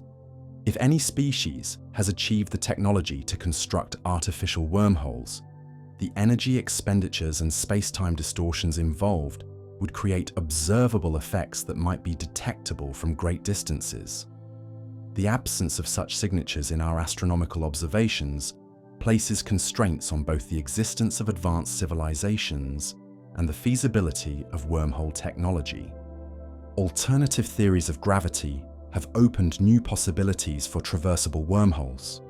Some modifications to Einstein's general relativity allow for wormhole geometries that require less exotic matter, or might even be stable without exotic matter at all. These theories remain highly speculative, but they suggest that our current understanding of space-time might be incomplete in ways that could make wormhole travel more feasible. String theory, which attempts to unify quantum mechanics and gravity, predicts the existence of extra spatial dimensions beyond the three we normally experience. In some string theory models, these extra dimensions could provide natural pathways for shortcuts through spacetime. Objects might be able to take routes through higher dimensional space that are much shorter than the corresponding paths through our familiar three-dimensional space. The concept of brain-world cosmology, where our entire universe exists on a higher dimensional surface called a brain, offers another perspective on shortcuts through space-time. If our three-dimensional space is embedded in a higher dimensional space, it might be possible to leave the brain, travel through the bulk space, and re-enter the brain at a distant location. The journey through bulk space could be much shorter than the corresponding distance measured along the brain. These higher dimensional shortcuts would face their own set of challenges. Leaving our three-dimensional brain would require exotic physics that might be impossible for objects made of ordinary matter. The bulk space beyond our brain might have properties that are hostile to conventional matter and energy. And navigation through higher dimensional space would require understanding and technology that are currently beyond our capabilities. Quantum tunneling, a well-established phenomenon in quantum mechanics, offers yet another possible mechanism for faster-than-light travel. In quantum tunneling, particles can pass through energy barriers that they classically shouldn't be able to cross. Under certain conditions, quantum tunneling can appear to transport particles faster than light. Though this interpretation is controversial and may not represent true faster-than-light information transfer. Scaling quantum tunneling up to macroscopic objects like spacecraft would require manipulating quantum effects on unprecedented scales. The probability of macroscopic quantum tunneling decreases exponentially with the size and mass of the object, making it vanishingly unlikely for anything larger than subatomic particles. Even if macroscopic quantum tunneling were possible, controlling and directing it would require technologies that don't currently exist. The many worlds interpretation of quantum mechanics suggests another speculative possibility for cosmic shortcuts. If the universe constantly branches into parallel realities, it might be possible to navigate between these branches to reach different locations in space-time. Such interdimensional travel would require understanding and manipulating the fundamental structure of reality in ways that are currently purely theoretical. Exotic space-time geometries beyond simple wormholes have been proposed as potential shortcuts through the universe. Closed time-like curves, regions where time loops back on itself, could in principle allow travel to any point in space-time. Cosmic strings, hypothetical one-dimensional defects in space-time, might create shortcuts through their gravitational effects. Each of these concepts faces the same fundamental challenges. They require exotic matter, vast energy expenditures, or physics beyond our current understanding. The comparison between wormholes and warp drives reveals interesting trade-offs between different approaches to faster-than-light travel. Warp drives require continuous energy input to maintain the space-time distortion around the spacecraft, but they allow complete freedom of movement and navigation.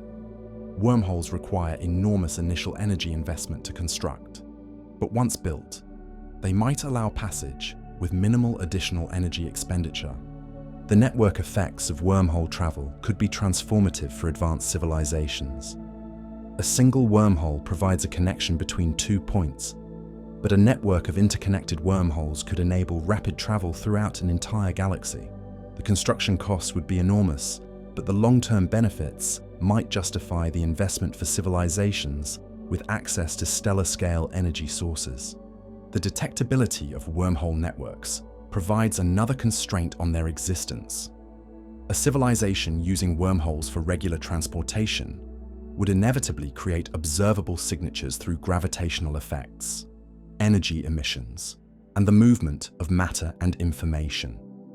Our failure to detect such signatures in nearby regions of the galaxy suggests either that wormhole technology is impossible or that no advanced civilizations in our local area have achieved it. Recent theoretical work has focused on finding wormhole geometries that might be more stable or require less exotic matter than the original Thorn wormhole designs. Some researchers have investigated quantum effects that might naturally stabilize wormholes, while others have explored whether modified theories of gravity might allow for traversable wormholes without exotic matter requirements. The relationship between wormholes and black holes continues to be an active area of research. Some theories suggest that black holes might naturally evolve into wormholes under certain conditions, potentially providing a mechanism for natural wormhole formation. The recent discoveries of gravitational waves from black hole mergers have provided new tools for studying extreme space-time geometries that might be relevant to wormhole physics. The philosophical implications of wormhole travel extend beyond the purely technical challenges. If traversable wormholes existed, they would fundamentally change our understanding of space, time, and causality. The universe would become a much smaller and more connected place, where distant civilizations could interact directly, and where the isolation that currently characterizes different regions of space would be broken. Despite the enormous challenges involved in creating traversable wormholes, they remain more plausible than warp drives in some respects.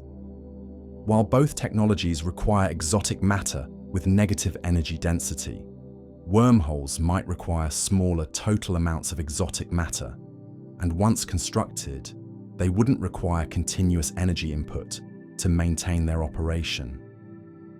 The engineering challenges are different rather than necessarily greater. The dream of cosmic shortcuts through wormholes continues to inspire both scientific research and science fiction imagination. Whether these shortcuts will ever become reality depends on discoveries in fundamental physics that could revolutionize our understanding of space-time, energy, and the nature of reality itself. The mathematical framework for wormholes exists, but the gap between mathematical possibility and physical realizability remains as vast as the distances that wormholes might one day allow us to cross. The dream of faster-than-light travel carries within it a hidden nightmare that threatens the very foundations of logic and causality. Every proposed method for exceeding the cosmic speed limit, from Alcubierre warp drives to traversable wormholes, opens the door to backward time travel and the paradoxes that come with it. This isn't just a side effect or an engineering problem to be solved later. It's a fundamental feature of how space-time works. And it may represent the ultimate barrier that prevents faster-than-light travel from ever becoming reality. To understand why faster-than-light travel leads inevitably to time travel, we need to think carefully about the nature of simultaneity in Einstein's universe. In our everyday experience, we have a clear sense of what it means for two events to happen at the same time. If you clap your hands while your friend across the room snaps their fingers, and both sounds reach a third person simultaneously, we say the events were simultaneous. But special relativity reveals that simultaneity is not absolute. Events that appear simultaneous to one observer will not be simultaneous to another observer, moving at a different velocity. This relativity of simultaneity is what makes faster-than-light travel equivalent to backward time travel, and it's what creates the possibility of paradoxes that could unravel the logical structure of the universe. Consider a simple scenario involving faster-than-light communication.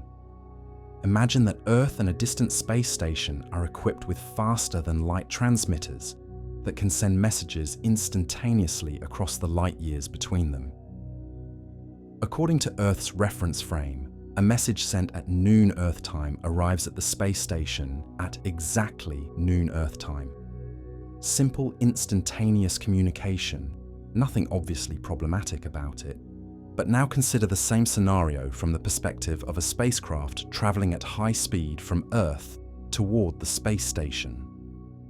Due to the relativity of simultaneity, events that are simultaneous in Earth's reference frame are not simultaneous in the spacecraft's reference frame. From the spacecraft's perspective, the message arrives at the space station before it was sent from Earth. The spacecraft crew observes effect preceding cause. This already seems strange, but it gets worse. If the space station uses its faster-than-light transmitter to send a reply back to Earth, again arriving instantaneously according to the space station's reference frame, the reply will arrive on Earth before the original message was sent, according to the spacecraft's reference frame. But since the spacecraft is also moving relative to Earth, this temporal ordering will be observed differently by different observers. The mathematical framework of special relativity makes this conclusion inescapable. Any form of faster-than-light travel or communication that appears instantaneous in one reference frame will appear to involve backward time travel when viewed from appropriately chosen moving reference frames. This isn't a flaw in the design of faster-than-light technologies, it's a fundamental consequence of the geometry of space-time.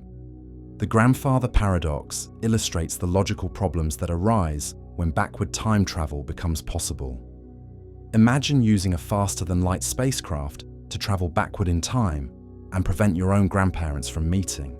If you succeed, you prevent your own birth, which means you never existed to travel back in time in the first place. But if you never traveled back in time, your grandparents do meet, you were born, and you do travel back in time to prevent their meeting. The logic becomes circular and self-contradictory. While the grandfather paradox is somewhat contrived, the underlying logical problem affects any scenario where faster-than-light travel enables backward time travel. If causes can precede their effects, if information can arrive before it's sent, then the logical structure that allows us to make sense of the universe begins to break down. Scientists could receive the results of experiments before performing them. engineers could learn about the failure of their designs before building them. The entire notion of causality becomes meaningless. Science fiction has proposed various solutions to these temporal paradoxes, but none of them are entirely satisfactory from a physics perspective. The many worlds interpretation suggests that traveling backward in time creates an alternate timeline, preventing paradoxes by ensuring that the time traveler never returns to their original universe. But this solution requires an infinite proliferation of parallel universes, each created whenever someone changes the past. The self-consistency principle, popularized by physicist Igor Novikov, proposes that the laws of physics would somehow prevent paradoxes from occurring. In this view, any attempt to create a paradox would be thwarted by increasingly improbable coincidences that maintain logical consistency. Your faster-than-light message would suffer transmission errors. Your wormhole would collapse at just the wrong moment. Your grandfather would meet your grandmother despite your best efforts to prevent it.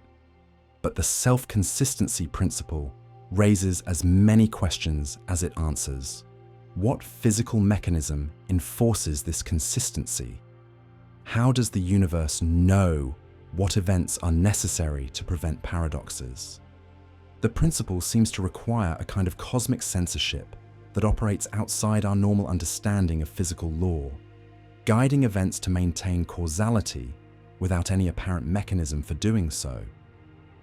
Some physicists have suggested that quantum mechanics might provide a natural protection against temporal paradoxes.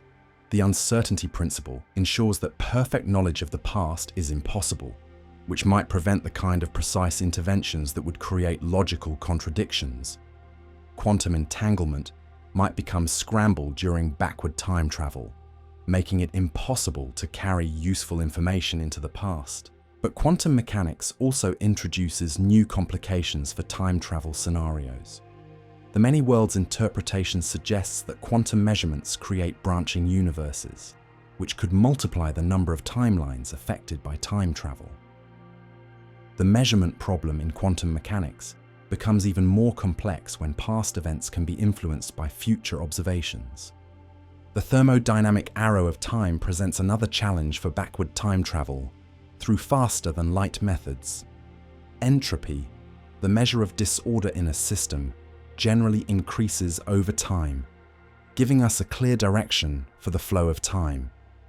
Objects that travel backward in time would need to reverse their thermodynamic evolution, decreasing their entropy and violating the second law of thermodynamics. This entropy reversal would create observable signatures that might make backward time travel detectable. A spacecraft arriving from the future would appear to spontaneously organize itself, with its systems becoming more ordered and its waste heat flowing backward into useful energy. Such violations of thermodynamics would be impossible to hide and would signal the presence of time travel technology. The information paradox adds another layer of complexity to faster-than-light time travel. Information has physical properties and cannot be created or destroyed arbitrarily. If information travels backward in time, it creates closed loops where information appears to come from nowhere and disappear into nothing. A message sent to the past creates information that exists before it's created, violating conservation principles. Recent developments in quantum information theory have revealed deep connections between information, entropy, and the structure of space-time. The holographic principle suggests that all the information in a volume of space can be encoded on its surface, implying fundamental limits on how much information can exist in any region.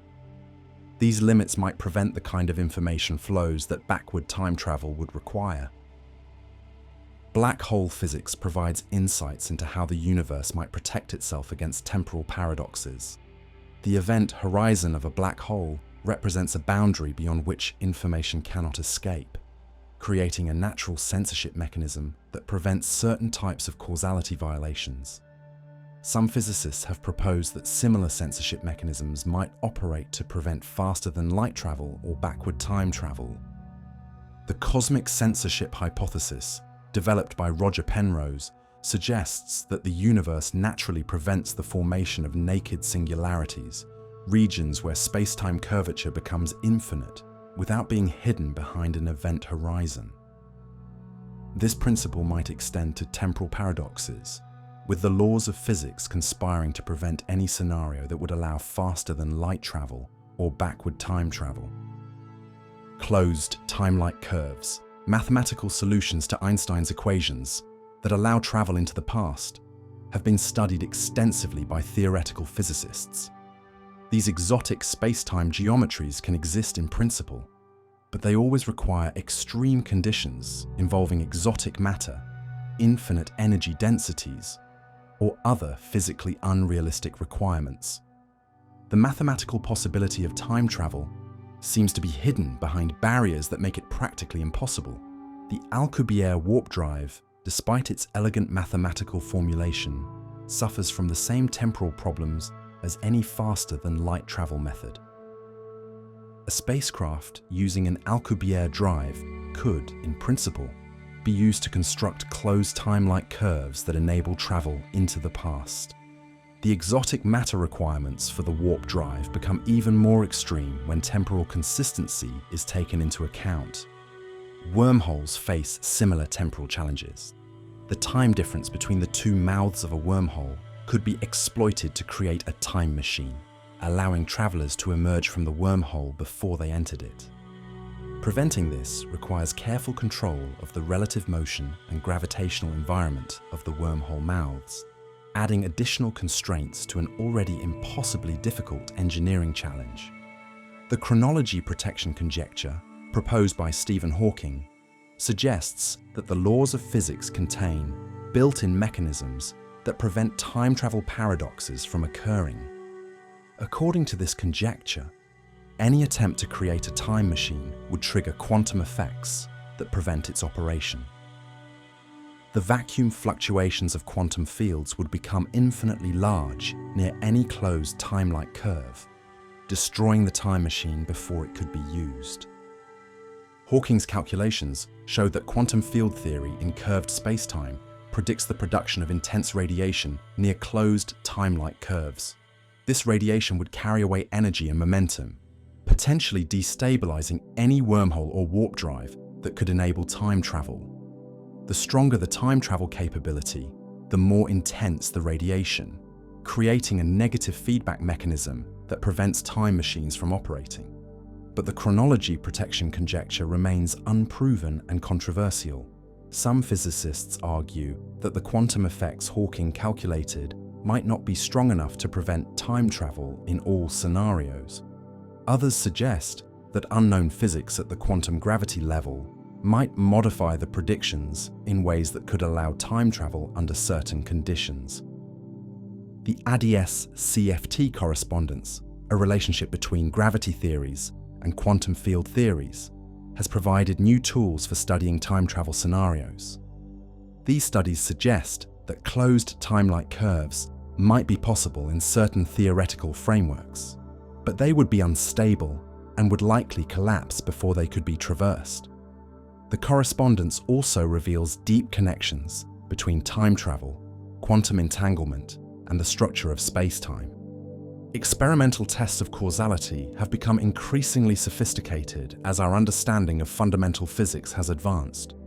Precision measurements of quantum entanglement have confirmed that quantum correlations cannot be used to send information faster than light, preserving causality at the quantum level.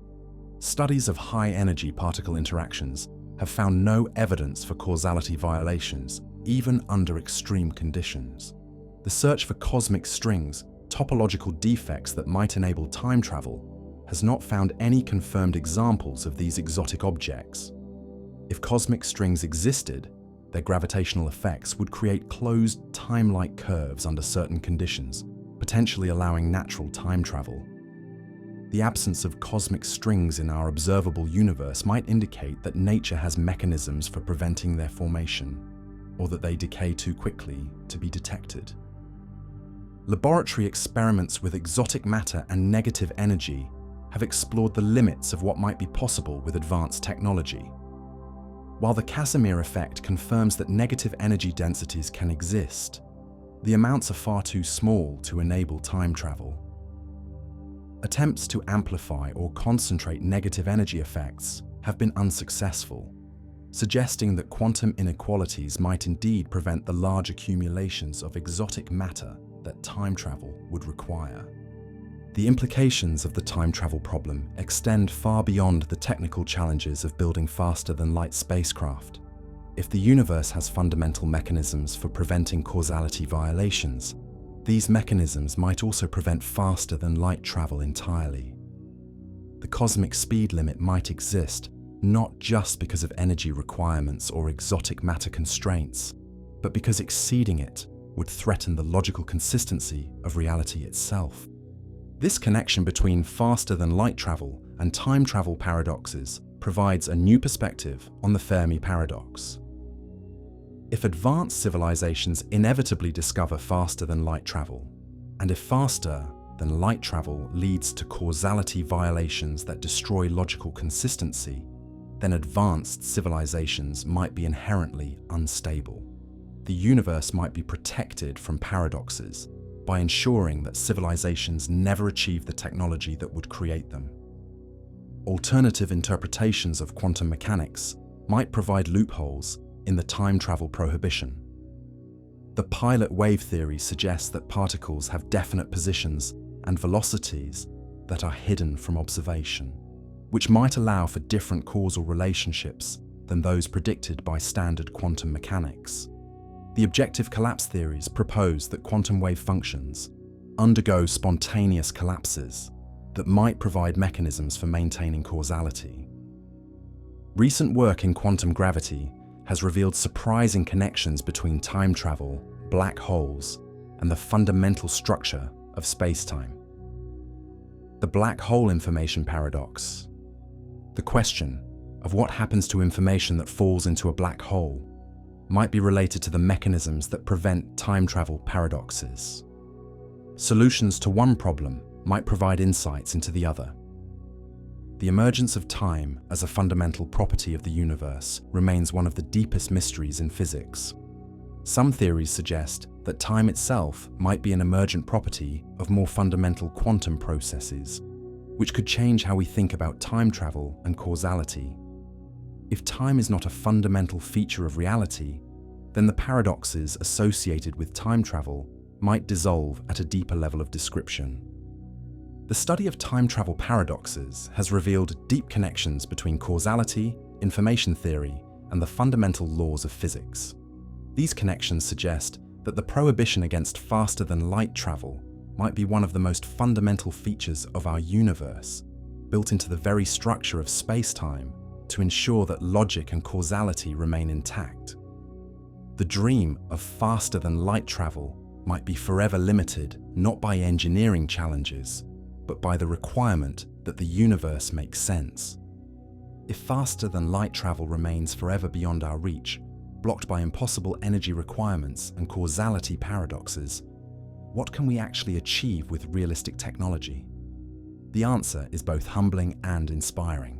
While we may never break the cosmic speed limit, we can push remarkably close to it, opening the galaxy to exploration through a combination of advanced propulsion, robotic intelligence, and the patient accumulation of relativistic velocity over decades or centuries.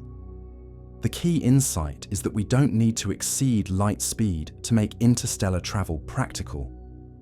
We need to approach it closely enough that time dilation makes the subjective journey time manageable for human crews.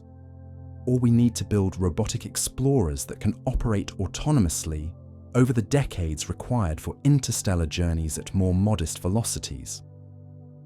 Both approaches are challenging, but achievable with technologies that respect the fundamental laws of physics. The most promising near-term approach to high-speed interstellar travel is the solar sail, a concept that harnesses the pressure of light itself for propulsion.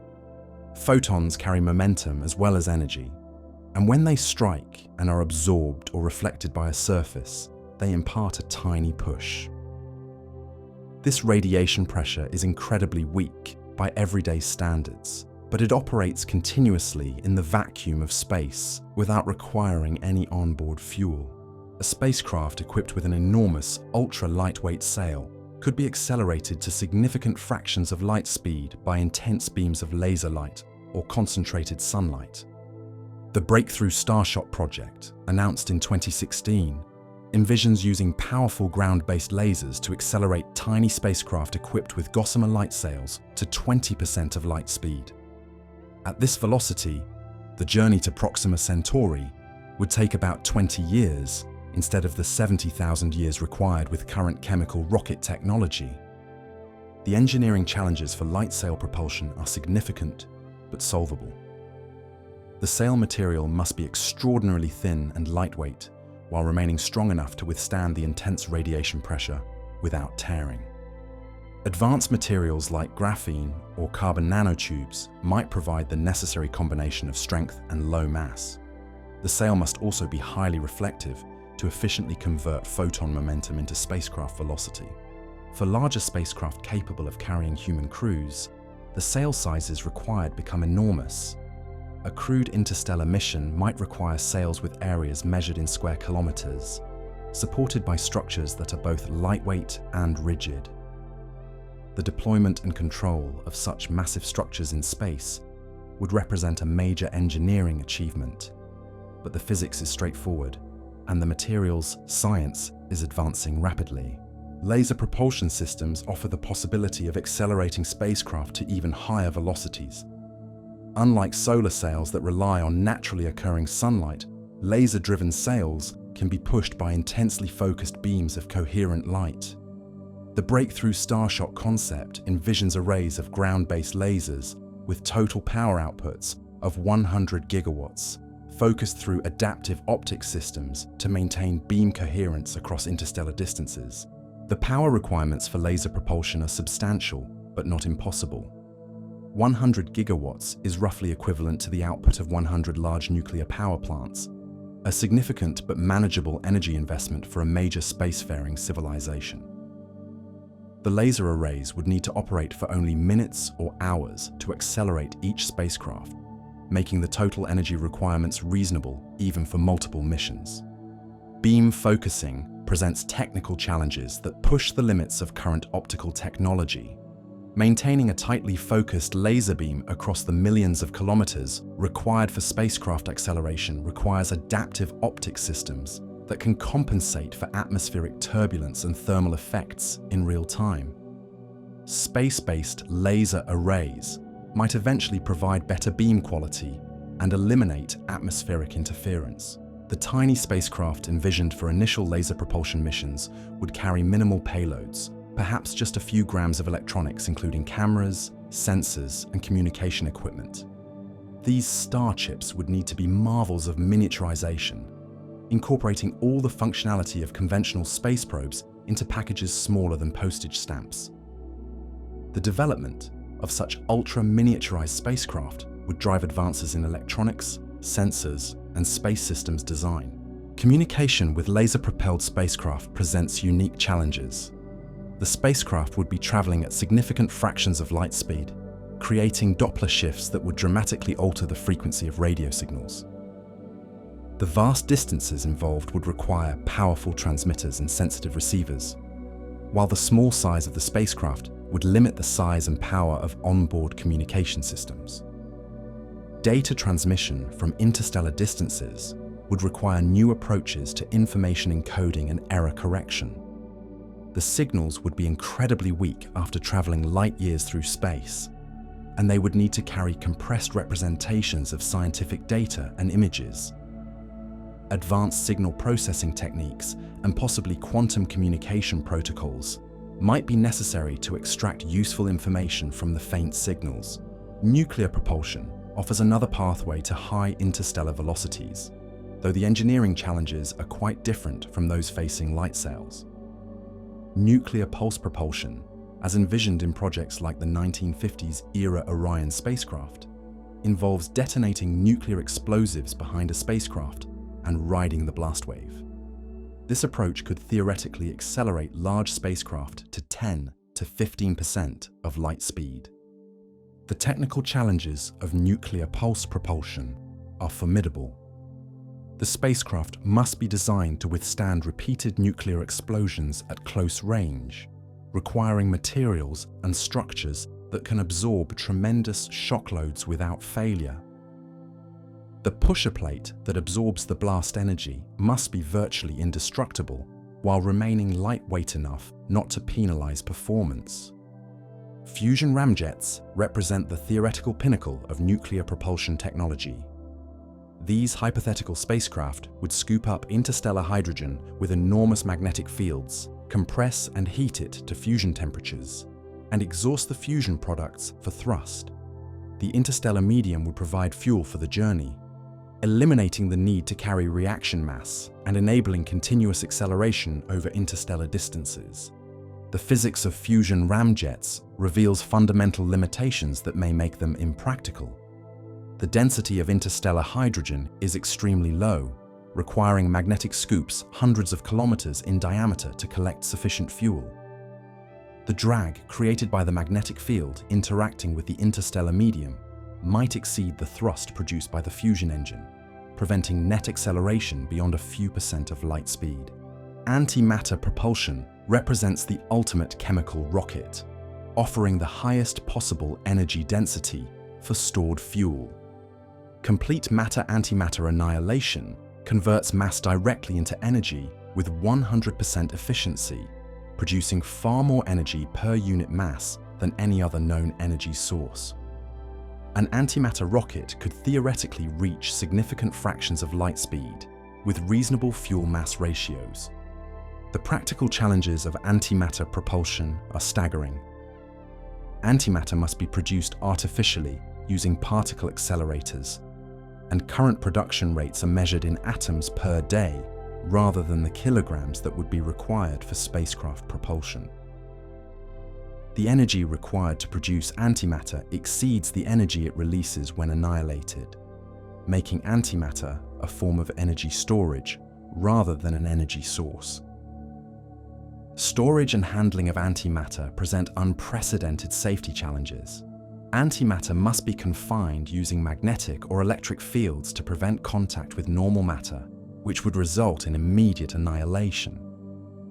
The containment systems must be absolutely reliable, since any failure would result in the explosive release of all stored energy. The engineering requirements for antimatter containment make current nuclear reactor safety systems look simple by comparison.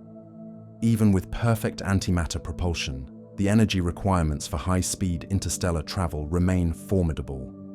Accelerating a spacecraft to 50% of light speed requires kinetic energy equal to 1/8 of the spacecraft's rest mass energy. For a spacecraft with a dry mass of 1,000 tons, this represents the energy equivalent of about 125 tons of matter completely converted to energy. The relativistic rocket equation shows how fuel requirements scale with desired velocity for any propulsion system. To reach 50% of light speed using perfect matter, antimatter annihilation requires a fuel mass roughly equal to the dry mass of the spacecraft. To reach 75% of light speed requires about twice the spacecraft mass in fuel. To reach 90% of light speed requires about 5 times the spacecraft mass in fuel. These fuel requirements become increasingly challenging as desired velocities approach light speed, but they remain within the realm of engineering possibility for velocities up to about 50 to 70% of light speed. Beyond that point, the fuel requirements become so large that the spacecraft becomes impractical even with perfect propulsion efficiency. Breakthrough propulsion concepts continue to be investigated by researchers around the world. The NASA Breakthrough Propulsion Physics program has studied exotic possibilities, including manipulating inertia, exploiting quantum vacuum effects, and using gravitational anomalies for propulsion. While none of these approaches have yielded practical technologies, they represent systematic attempts to find loopholes in known physics that might enable revolutionary propulsion capabilities. Electromagnetic momentum transfer, where spacecraft exchange momentum with planetary magnetic fields or solar wind, offers low thrust but fuel-free propulsion. Magnetic plasma sails could use the spacecraft's own magnetic field to interact with the solar wind, gradually accelerating the spacecraft as it travels away from the Sun. While the thrust levels are extremely low, the continuous acceleration could eventually build up to significant velocities over years or decades. Ion drives and other electric propulsion systems offer high efficiency but low thrust propulsion that is well suited to long-duration missions. Current ion drives can achieve exhaust velocities of 30 to 50 kilometers per second, far higher than chemical rockets, though the thrust levels are measured in millinewtons rather than thousands of newtons. Advanced electric propulsion systems might achieve exhaust velocities approaching 1% of light speed. The development of nuclear electric propulsion, combining nuclear reactors with electric thrusters, could provide both high efficiency and reasonable thrust levels for interstellar missions. Nuclear reactors can provide steady power output for decades, enabling continuous low-thrust acceleration that could eventually reach significant fractions of light speed. The combination of nuclear power and electric propulsion might represent the most practical near-term approach to fast interstellar travel. Robotic intelligence will play a crucial role in any realistic interstellar exploration program. Spacecraft traveling at high fractions of light speed will be communications isolated for much of their journey, unable to receive real-time guidance from Earth due to the years required for radio signals to cross interstellar distances. The spacecraft must be capable of autonomous operation, decision-making, and problem-solving throughout their missions. Artificial intelligence systems for interstellar spacecraft must be far more capable than current robotic systems. They must be able to navigate complex environments, conduct scientific observations, make critical decisions about mission priorities, and adapt to unexpected situations without human intervention. The development of such autonomous systems would drive advances in machine learning, computer vision, and robotic decision-making. The reliability requirements for interstellar spacecraft are unlike anything in terrestrial engineering. The spacecraft must operate flawlessly for decades or centuries, far from any possibility of repair or maintenance. Every component must be designed for extreme longevity, with redundant backups and self-repair capabilities. The engineering philosophy must shift from scheduled maintenance to designs that never fail. Self-replicating spacecraft represent the ultimate expression of robotic interstellar exploration. These hypothetical machines would travel to distant star systems, use local materials to build copies of themselves, and send those copies to even more distant destinations. A single self-replicating probe could theoretically explore the entire galaxy within a few million years, far faster than any fleet of conventional spacecraft. The technical challenges of self-replication in space are enormous. The spacecraft would need to carry complete manufacturing capabilities, including mining equipment, materials processing systems, and fabrication tools. The complexity of the self-replication machinery might exceed the complexity of the original spacecraft, creating difficult trade-offs between capability and mass. Multi-generational human missions represent another approach to interstellar travel that accepts long journey times while maintaining human presence. Generation ships carrying thousands of colonists could travel to nearby star systems over periods of centuries, with multiple generations of humans born and dying during the voyage. The spacecraft would need to be entirely self-sufficient ecosystems capable of supporting human civilization for hundreds of years. The social and psychological challenges of generation ships may be more difficult than the technical challenges. Maintaining social cohesion and cultural continuity over multiple generations in an isolated spacecraft would require careful planning and robust institutions. The descendants of the original crew might develop very different values and goals, potentially affecting the success of the mission. Suspended animation or hibernation technologies could reduce the psychological challenges of long interstellar journeys while allowing human crews to survive voyages lasting decades or centuries. Current research into induced hibernation for medical applications might eventually lead to technologies that could support human crews during extended space travel. The technical challenges include maintaining life support for hibernating humans and ensuring reliable revival after extended periods. Interstellar infrastructure development could gradually reduce journey times and increase mission success rates.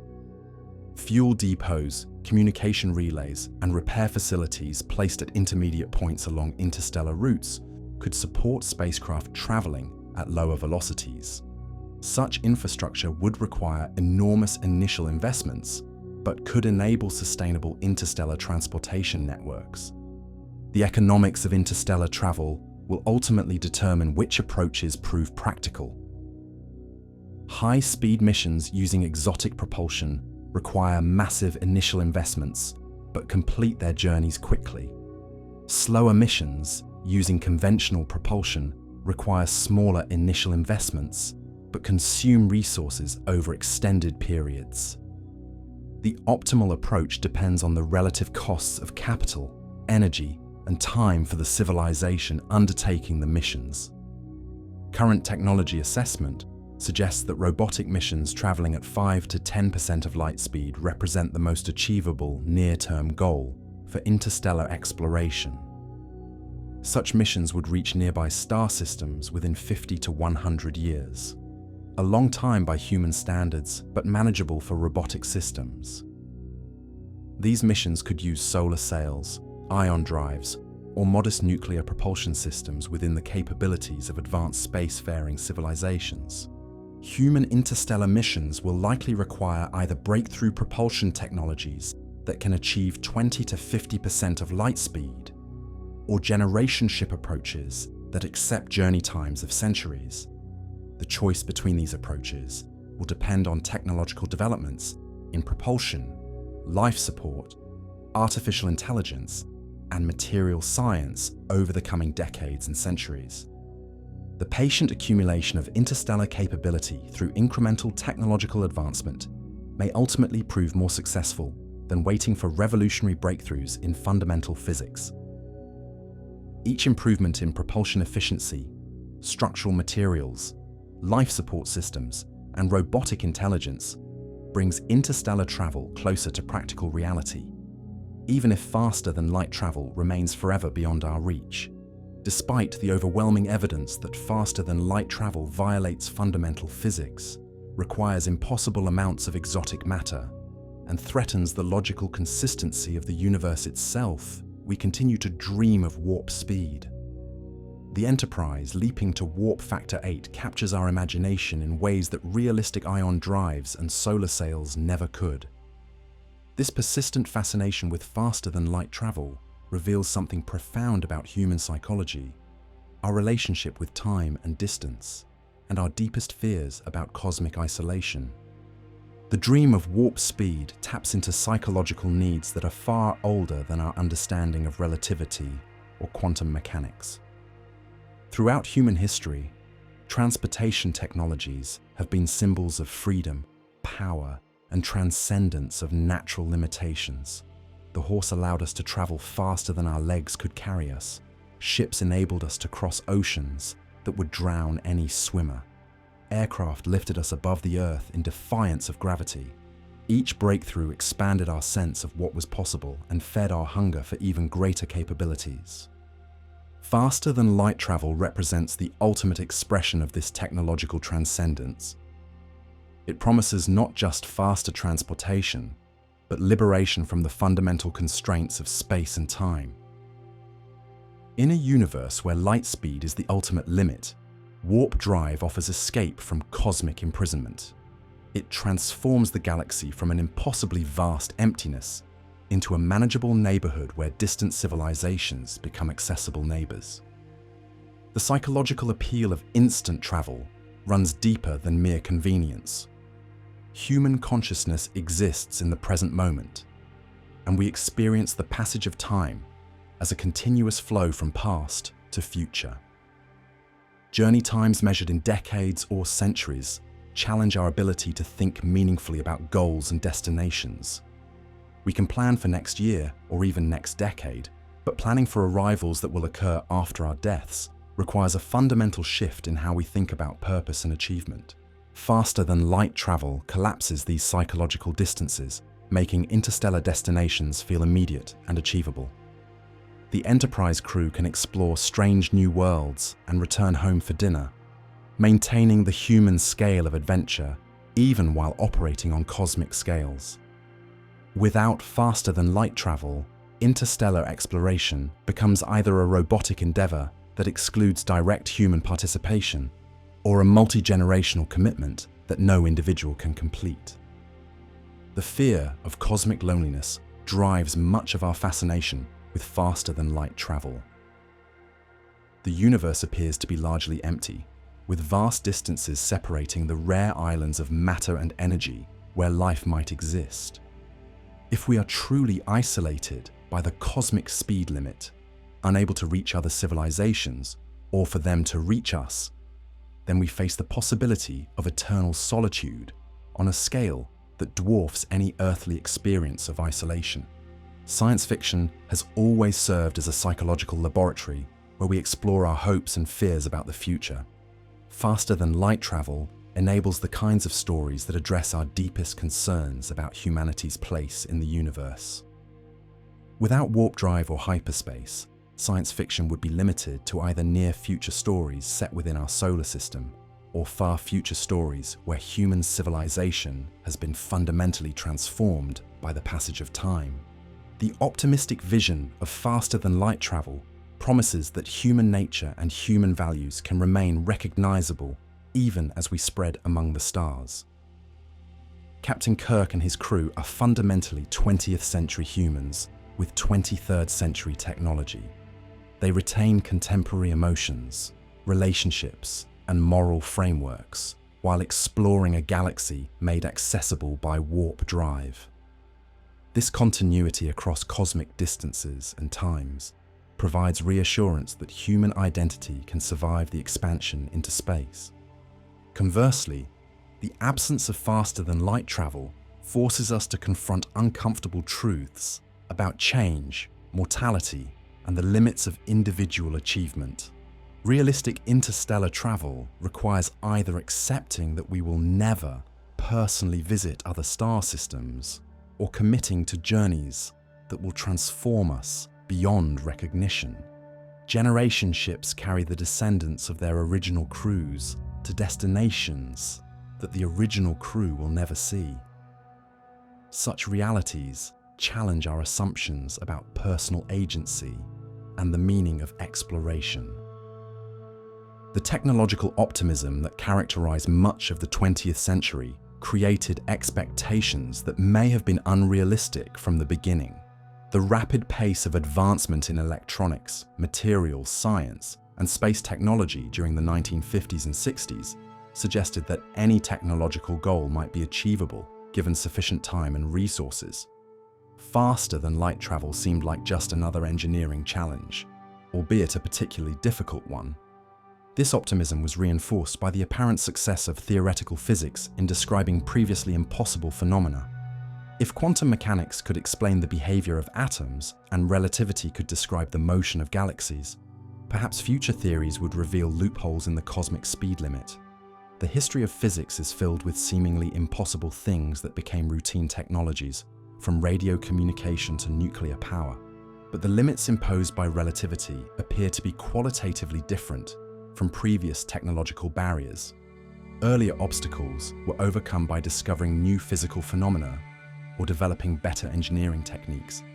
The light speed limit is not just a technological challenge, it's a fundamental feature of space-time geometry. Overcoming it would require not just new technology, but new physics that contradicts our most thoroughly tested theories. The role of faster-than-light travel in inspiring actual scientific research demonstrates the complex relationship between fiction and reality. The Alcubierre drive exists precisely because a physicist took Star Trek seriously enough to investigate whether warp drive could be described mathematically. Traversable wormhole research was motivated partly by Carl Sagan's desire for scientifically plausible, faster-than-light travel in his novel Contact. This feedback loop between science fiction and scientific research has produced genuine advances in our understanding of exotic space-time geometries, quantum field theory, and the fundamental structure of reality. Even though faster-than-light travel remains impossible, the search for it has led to discoveries about black holes, cosmology, and quantum gravity that might not have been made otherwise. The educational value of faster-than-light travel concepts extends beyond professional physics research. The apparent contradiction between the mathematical possibility of Alcubierre drives and their practical impossibility provides an excellent illustration of the difference between mathematical consistency and physical realizability. Students learning about relativity and quantum mechanics can engage with these concepts through the familiar framework of warp drive and hyperspace. Faster-than-light travel also serves as a gateway for public interest in fundamental physics. Many people first encounter concepts like space-time curvature, exotic matter, and quantum field theory through science fiction stories that make these abstract ideas concrete and relevant. The dream of warp speed motivates learning about the real physics that makes it impossible, creating a path from entertainment to education. The persistence of faster-than-light travel in popular culture reflects deeper philosophical questions about the nature of physical law and the limits of possibility. If the universe contains regions where our current physics breaks down, such as the interiors of black holes or the first moments after the Big Bang, might it also contain loopholes that allow faster-than-light travel? The appeal of this possibility sustains research into exotic physics, even when practical applications seem impossibly remote. The exploration mythology that underpins much of human culture finds its ultimate expression in faster-than-light travel stories. From Odysseus sailing beyond the known world to Lewis and Clark mapping the American continent, humans have always been drawn to stories about pushing beyond established boundaries. Faster-than-light travel represents the final frontier, the ultimate boundary to be crossed. This mythology becomes complicated when the boundary appears to be permanent and uncrossable. The cosmic speed limit doesn't just limit our technology, it limits our stories and our sense of what kinds of futures are possible. Without faster-than-light travel, the universe becomes a place where civilizations rise and fall in isolation, where the great questions about life and intelligence must be answered alone. The democratic appeal of faster-than-light travel lies in its promise of cosmic equality. In a universe where civilizations are separated by light years, distance becomes destiny. Civilizations that happen to evolve near each other can interact and learn from each other, while isolated civilizations must develop alone. Faster-than-light travel promises to eliminate this cosmic lottery, making location irrelevant and giving every civilization equal access to the galactic community. The temporal aspects of faster-than-light travel are equally appealing psychologically. The possibility of outrunning light means outrunning information about events, creating opportunities for intervention and rescue that would otherwise be impossible. Heroes can arrive in time to save the day, diplomats can prevent wars through timely intervention, and explorers can return home to share their discoveries, while the people who sent them are still alive to hear them. Without faster-than-light travel, cause and effect become separated by years or decades. Actions taken today won't have consequences on distant worlds until the information about those actions reaches them. This delay breaks the psychological connection between action and consequence that makes heroic intervention meaningful. Heroes in a light-speed limited universe can only affect events that are already in their light cone, severely constraining their ability to influence distant events. The social and political implications of faster-than-light travel extend beyond individual psychology to questions about civilization and governance. Galactic empires and federations require faster-than-light communication and transportation to function effectively. Without them, political unity becomes impossible across interstellar distances, and civilizations must either remain isolated or accept very loose confederations with minimal central authority. The promise of faster-than-light travel therefore represents not just technological advancement, but social and political possibilities that are foreclosed by the cosmic speed limit. The kinds of interstellar civilizations that populate science fiction require faster-than-light travel to exist. And without it, we must reimagine what kinds of societies might spread among the stars.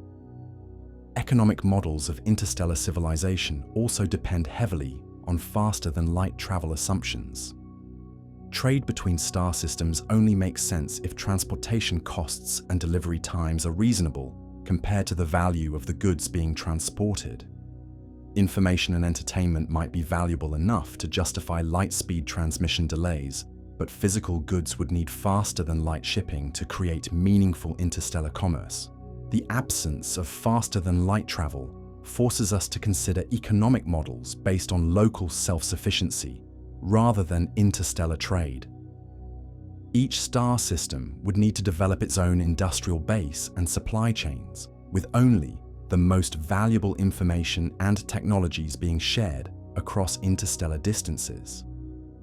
Such economic isolation would profoundly shape the development of interstellar civilizations. Religious and spiritual perspectives on faster-than-light travel reveal additional layers of psychological appeal. Many spiritual traditions include concepts of transcendence that involve movement beyond normal physical limitations. Faster-than-light travel can be seen as a technological path to transcendence, a way of escaping the physical constraints that bind ordinary existence.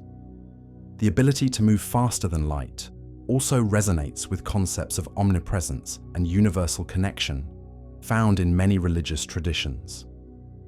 If consciousness or spirit can move instantaneously across any distance, then faster-than-light travel represents a technological approximation of divine capabilities. The dream of warp speed becomes connected to deeper aspirations for spiritual development and cosmic unity.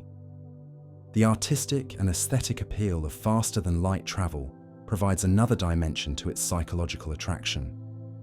The visual effects of warp drive, hyperspace jumps, and dimensional gateways create some of the most memorable imagery in science fiction. These effects capture a sense of wonder and transformation that slower forms of space travel cannot match. The sound design of faster-than-light travel, from the characteristic hum of Star Trek's warp engines to the dramatic thunderclaps of hyperspace jumps, creates auditory signatures that are immediately recognizable and emotionally powerful. These artistic elements help embed faster-than-light travel deeply in popular consciousness, making it feel real and achievable, even when the physics says otherwise. The generational aspect of faster-than-light travel dreams reveals how these concepts serve different psychological functions for different age groups. Children and young adults may see faster-than-light travel as a natural expectation for future technology, while older individuals who have watched decades of technological progress may be more aware of the gap between dreams and reality. The persistence of faster-than-light travel dreams across generations suggests that they serve psychological needs that are independent of technological feasibility. Each generation rediscovers the appeal of instant interstellar travel and finds new ways to imagine how it might be achieved. The specific mechanisms may change, from atomic rockets to warp drives to dimensional gates, but the underlying desire remains constant. The therapeutic value of faster-than-light travel fantasies provides a final perspective on their psychological importance. In a universe where we are apparently trapped by physics in a tiny region of space and time, the dream of warp speed offers psychological escape from cosmic claustrophobia. Even if we can never actually travel faster than light, the ability to imagine doing so provides comfort and hope. This therapeutic function may be more important than the practical question of whether faster-than-light travel will ever become reality. The human need for hope and possibility may be served by maintaining dreams that stretch beyond current limitations, even when those limitations appear to be permanent features of the universe itself. As we reach the end of our journey through the physics of light speed and the dreams of warp drive, we find ourselves at a crossroads between mathematical possibility and physical reality. The equations of general relativity do indeed allow for Alcubierre warp drives and traversable wormholes. The mathematics is rigorous, the solutions are exact, and the physics is consistent with our most fundamental theories. Yet the practical barriers to building such technologies are so enormous that they may forever remain mathematical curiosities rather than engineering blueprints. This tension between theoretical possibility and practical impossibility represents one of the deepest philosophical questions in modern physics. Are we limited by our current understanding and technology? Or are we confronting genuine boundaries built into the structure of reality itself? The answer shapes not only our expectations for future technology, but our understanding of what kinds of universe we inhabit and what role conscious beings like ourselves might play in it. The story of light speed as the cosmic speed limit reveals how physical laws can be simultaneously liberating and constraining. Einstein's discovery that nothing with mass can exceed light speed initially seemed like a limitation, a cosmic prohibition that would forever confine us to our local region of space-time. But this same discovery revealed the deep unity of space and time, opened the door to understanding black holes and cosmology, and provided the foundation for technologies from GPS navigation to particle accelerators. The constancy of light speed for all observers, which initially seemed impossible and counterintuitive, turned out to be the key that unlocked the secrets of the universe on its largest and smallest scales. The same physics that prevents faster-than-light travel also explains why the sun shines, how elements are formed in stellar cores, and what happens when galaxies collide. The cosmic speed limit is not just a barrier. It's a fundamental organizing principle that makes the universe comprehensible and predictable. Yet our exploration of speculative faster-than-light technologies reveals that physics is far stranger and more flexible than our everyday experience suggests. Space-time can be curved, twisted, and manipulated in ways that would have seemed like magic to previous generations. The vacuum of space teems with virtual particles and quantum fluctuations that can, under extraordinary circumstances, produce measurable forces and negative energy densities.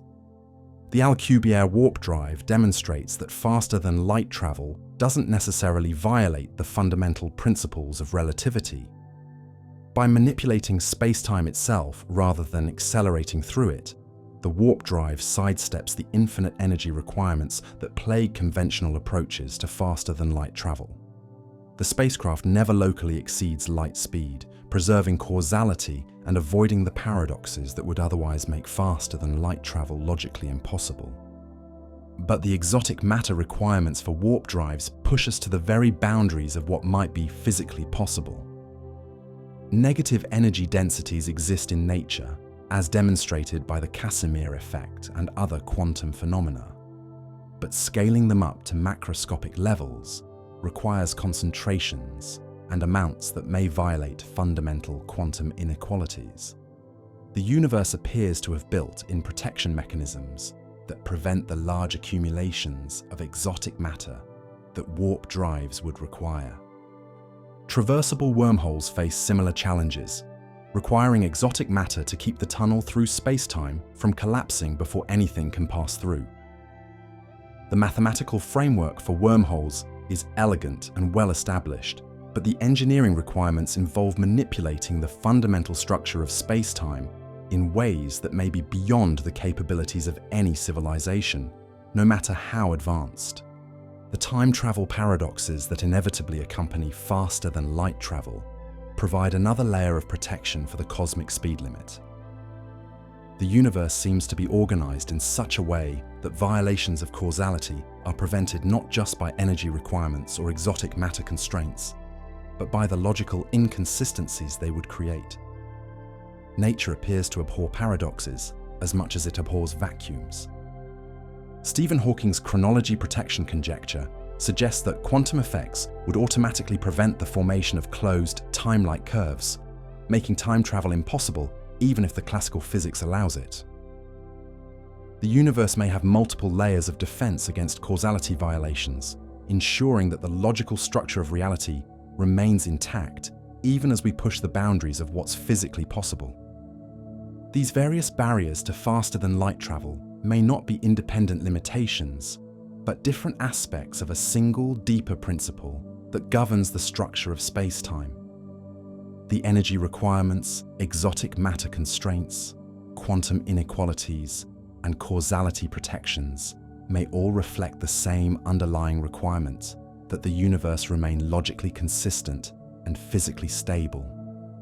This possibility suggests that the cosmic speed limit is not an arbitrary restriction, but a necessary feature of any universe that can support complex structures like stars, planets, and life. A universe without speed limits might be a universe without stable causality, where cause and effect become scrambled, and where the predictable physical laws that enable the evolution of complexity become impossible. The implications extend beyond physics to questions about the nature of life and intelligence in the universe. If faster-than-light travel is indeed impossible, then civilizations must develop in isolation, separated by distances that make communication and interaction extremely difficult. The Fermi paradox, the apparent absence of detectable alien civilizations, despite the vast number of potentially habitable worlds, may be explained partly by the impossibility of interstellar travel and communication on practical timescales. Yet the absence of faster-than-light travel doesn't necessarily doom civilizations to permanent isolation. The technologies we've explored for pushing close to the speed of light, from solar sails to fusion rockets, could enable robotic exploration of nearby star systems within timescales that are long by human standards, but brief by cosmic standards. A civilization committed to gradual expansion could spread throughout the galaxy over millions of years, even without exceeding the cosmic speed limit. The development of artificial intelligence and robotics may prove more important for interstellar exploration than breakthrough propulsion physics. Robotic explorers that can operate autonomously for decades or centuries could survey nearby star systems and perhaps even establish outposts or colonies that later generations of humans could reach using more conventional transportation. The expansion of human civilization among the stars may be a gradual process measured in millennia, rather than the rapid conquest depicted in science fiction. This longer timeline for interstellar expansion requires a fundamental shift in how we think about exploration and achievement. Instead of individual heroes making dramatic voyages to distant worlds, interstellar exploration becomes a multi-generational project, requiring sustained commitment across centuries. The psychological and cultural challenges may be greater than the technological ones. The role of patience in cosmic exploration cannot be overstated. Our current perspective, shaped by lifetimes measured in decades and technological development measured in years, makes the timescales of realistic interstellar travel seem impossibly long. But civilizations that think in terms of millennia rather than decades might find interstellar expansion at sublight speeds entirely practical and worthwhile. The development of extreme longevity or effective immortality technologies could change this calculation dramatically.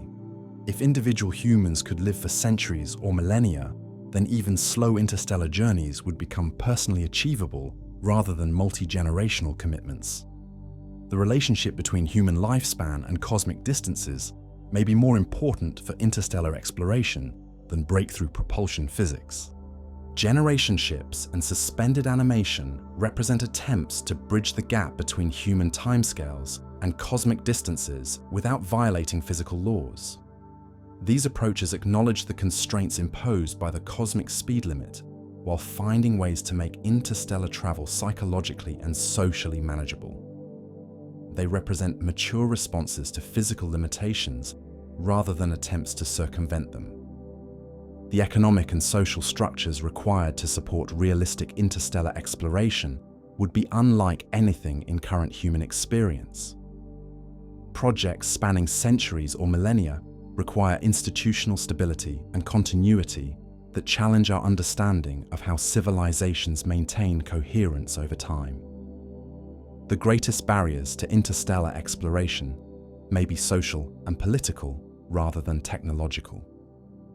The energy scales involved in both speculative faster-than-light travel and realistic high-speed interstellar missions reveal the vast gulf between our current capabilities and what would be required for practical interstellar transportation. Whether we're talking about Jupiter masses of exotic matter for warp drives or stellar-scale energy sources for antimatter rockets, the requirements dwarf anything in current human technology by many orders of magnitude. This energy gap suggests that interstellar travel, even at sublight speeds, may remain impossible until civilizations achieve mastery over energy sources and technologies that are currently beyond our imagination. The development of fusion power, antimatter production, and large-scale space-based infrastructure may be prerequisites for any serious attempt at interstellar exploration. The materials science challenges are equally daunting. Spacecraft capable of surviving interstellar journeys lasting decades or centuries must be built from materials and use technologies that are far more reliable and durable than anything currently available. The development of self-repairing systems, ultra-long life components, and closed-loop life support systems may be as important as propulsion breakthroughs. The search for extraterrestrial intelligence takes on new meaning when viewed through the lens of realistic interstellar travel constraints. If faster-than-light travel is impossible, then the galaxy is likely populated by isolated civilizations that can communicate only through electromagnetic signals traveling at light speed. The detection of such signals may be our only opportunity for contact with alien intelligence. The absence of detectable signals from extraterrestrial civilizations could indicate that we are indeed alone in the galaxy, or it could suggest that the challenges of interstellar communication are even greater than we currently appreciate. Civilizations separated by hundreds or thousands of light years might find communication so difficult and time-consuming that they don't attempt it, even if they're aware of each other's existence. The philosophical implications of permanent cosmic isolation are profound. If faster-than-light travel is impossible and interstellar distances effectively isolate civilizations from each other, then each civilization must answer the great questions about existence, consciousness, and meaning independently.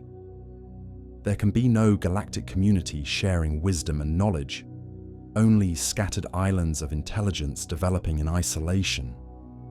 This cosmic loneliness might drive civilizations toward different priorities and goals than those that would emerge in a galaxy with easy interstellar travel. Instead of expansion and exploration, civilizations might focus on depth of understanding, artistic achievement, or the development of interior rather than exterior frontiers. The limitations imposed by physics might shape not just technology, but culture and values. Alternatively, the challenges of interstellar travel might inspire levels of cooperation and long-term thinking that are difficult to achieve when expansion is easy. Civilizations that must work together across generations to achieve interstellar exploration might develop social structures and decision-making processes that are more stable and thoughtful than those of civilizations with easy access to unlimited expansion. The relationship between physical limits and creative possibilities reveals one of the most important lessons from our exploration of light speed versus warp speed. Constraints don't just limit what's possible, they also define what's meaningful. Without the cosmic speed limit, there would be no challenge to interstellar exploration, no need for clever engineering solutions, and no opportunity for the kind of sustained cooperation that truly difficult projects require. The history of human technological development shows that our greatest achievements often come from working within constraints rather than ignoring them. The development of aircraft was driven by the constraint of gravity. the development of computers was driven by the constraints of calculation speed and memory storage. And the development of space technology has been driven by the constraints of Earth's gravitational field and the hostile environment of space. The cosmic speed limit represents the ultimate constraint for spacefaring civilizations, but it may also inspire the ultimate achievements. The technologies required for realistic interstellar travel would represent mastery over energy, materials, and information on scales that dwarf any current human capability. Such mastery might enable achievements in other areas that we can barely imagine. The long timescales required for interstellar exploration might also drive the development of institutions and social structures capable of maintaining coherence and purpose across centuries or millennia. Such institutions would represent solutions to problems of governance, cooperation, and knowledge preservation that have challenged human civilization throughout history. The contrast between science fiction depictions of interstellar travel and the reality of physics reveals the importance of dreams and aspirations in driving technological development. The vision of warp-speed starships exploring the galaxy may never become reality, but the pursuit of that vision drives research into exotic physics, advanced materials, and revolutionary propulsion concepts that may have applications we can't currently foresee. The Alcubierre drive and traversable wormholes may remain forever theoretical, but the research they have inspired has advanced our understanding of space-time, quantum field theory, and the fundamental structure of reality. The pursuit of impossible dreams sometimes leads to possible discoveries that would never have been made otherwise. The educational value of exploring impossible technologies cannot be understated. Learning why faster-than-light travel appears to be impossible requires understanding some of the deepest and most beautiful concepts in physics. The journey from science fiction dreams to rigorous mathematical analysis teaches critical thinking skills and scientific literacy that serve society whether or not the original dreams are ever realized. The inspiration provided by seemingly impossible goals may be more important than achieving the goals themselves. The vision of humans exploring distant galaxies inspires young people to study science and engineering, even if the reality is that they will spend their careers working on more mundane problems. The dreams create the motivation that drives the incremental progress that eventually enables achievements that were once thought impossible. As we look toward the future of human space exploration, we face a choice between accepting the limitations imposed by physics and continuing to search for loopholes that might make our dreams possible. Both approaches have value, and both will likely continue. The search for exotic physics and breakthrough propulsion will push the boundaries of our understanding, even if it never yields practical faster-than-light travel. Meanwhile, the development of realistic technologies for high-speed interstellar travel will gradually expand human presence in the cosmos, even if that expansion is slower than science fiction has taught us to expect. The patient accumulation of capability, the development of robust institutions, and the cultivation of long-term thinking may ultimately prove more important than any single technological breakthrough. The universe we actually inhabit may be stranger and more wonderful than the universe of science fiction, even if it's also more constraining. A cosmos where information and causality are protected by fundamental physical laws, where energy and matter are conserved, and where consciousness has emerged through billions of years of evolution under consistent natural laws, may be more remarkable than any universe where arbitrary, faster-than-light travel makes everything possible. The cosmic speed limit that seems to imprison us within our local region of space-time may actually be the foundation that makes stable, complex, meaningful existence possible. The same physics that prevents us from easily reaching the stars also ensures that the stars will continue to shine, that planets will maintain stable orbits, and that the chemical elements necessary for life will continue to be produced in stellar cores. In the end, the question of whether faster-than-light travel is possible may be less important than the question of what kinds of achievements are meaningful within the constraints we actually face. The universe has given us remarkable capabilities. The ability to understand the cosmos through science, to create beauty through art, to cooperate on projects spanning generations, and to imagine possibilities beyond our current reach. These capabilities may be sufficient to create civilizations worthy of the cosmos, even if those civilizations must spread among the stars more slowly than our science fiction dreams suggest. The journey from light speed to warp speed may be impossible, but the journey from where we are now to where we could become may be the greatest adventure of all.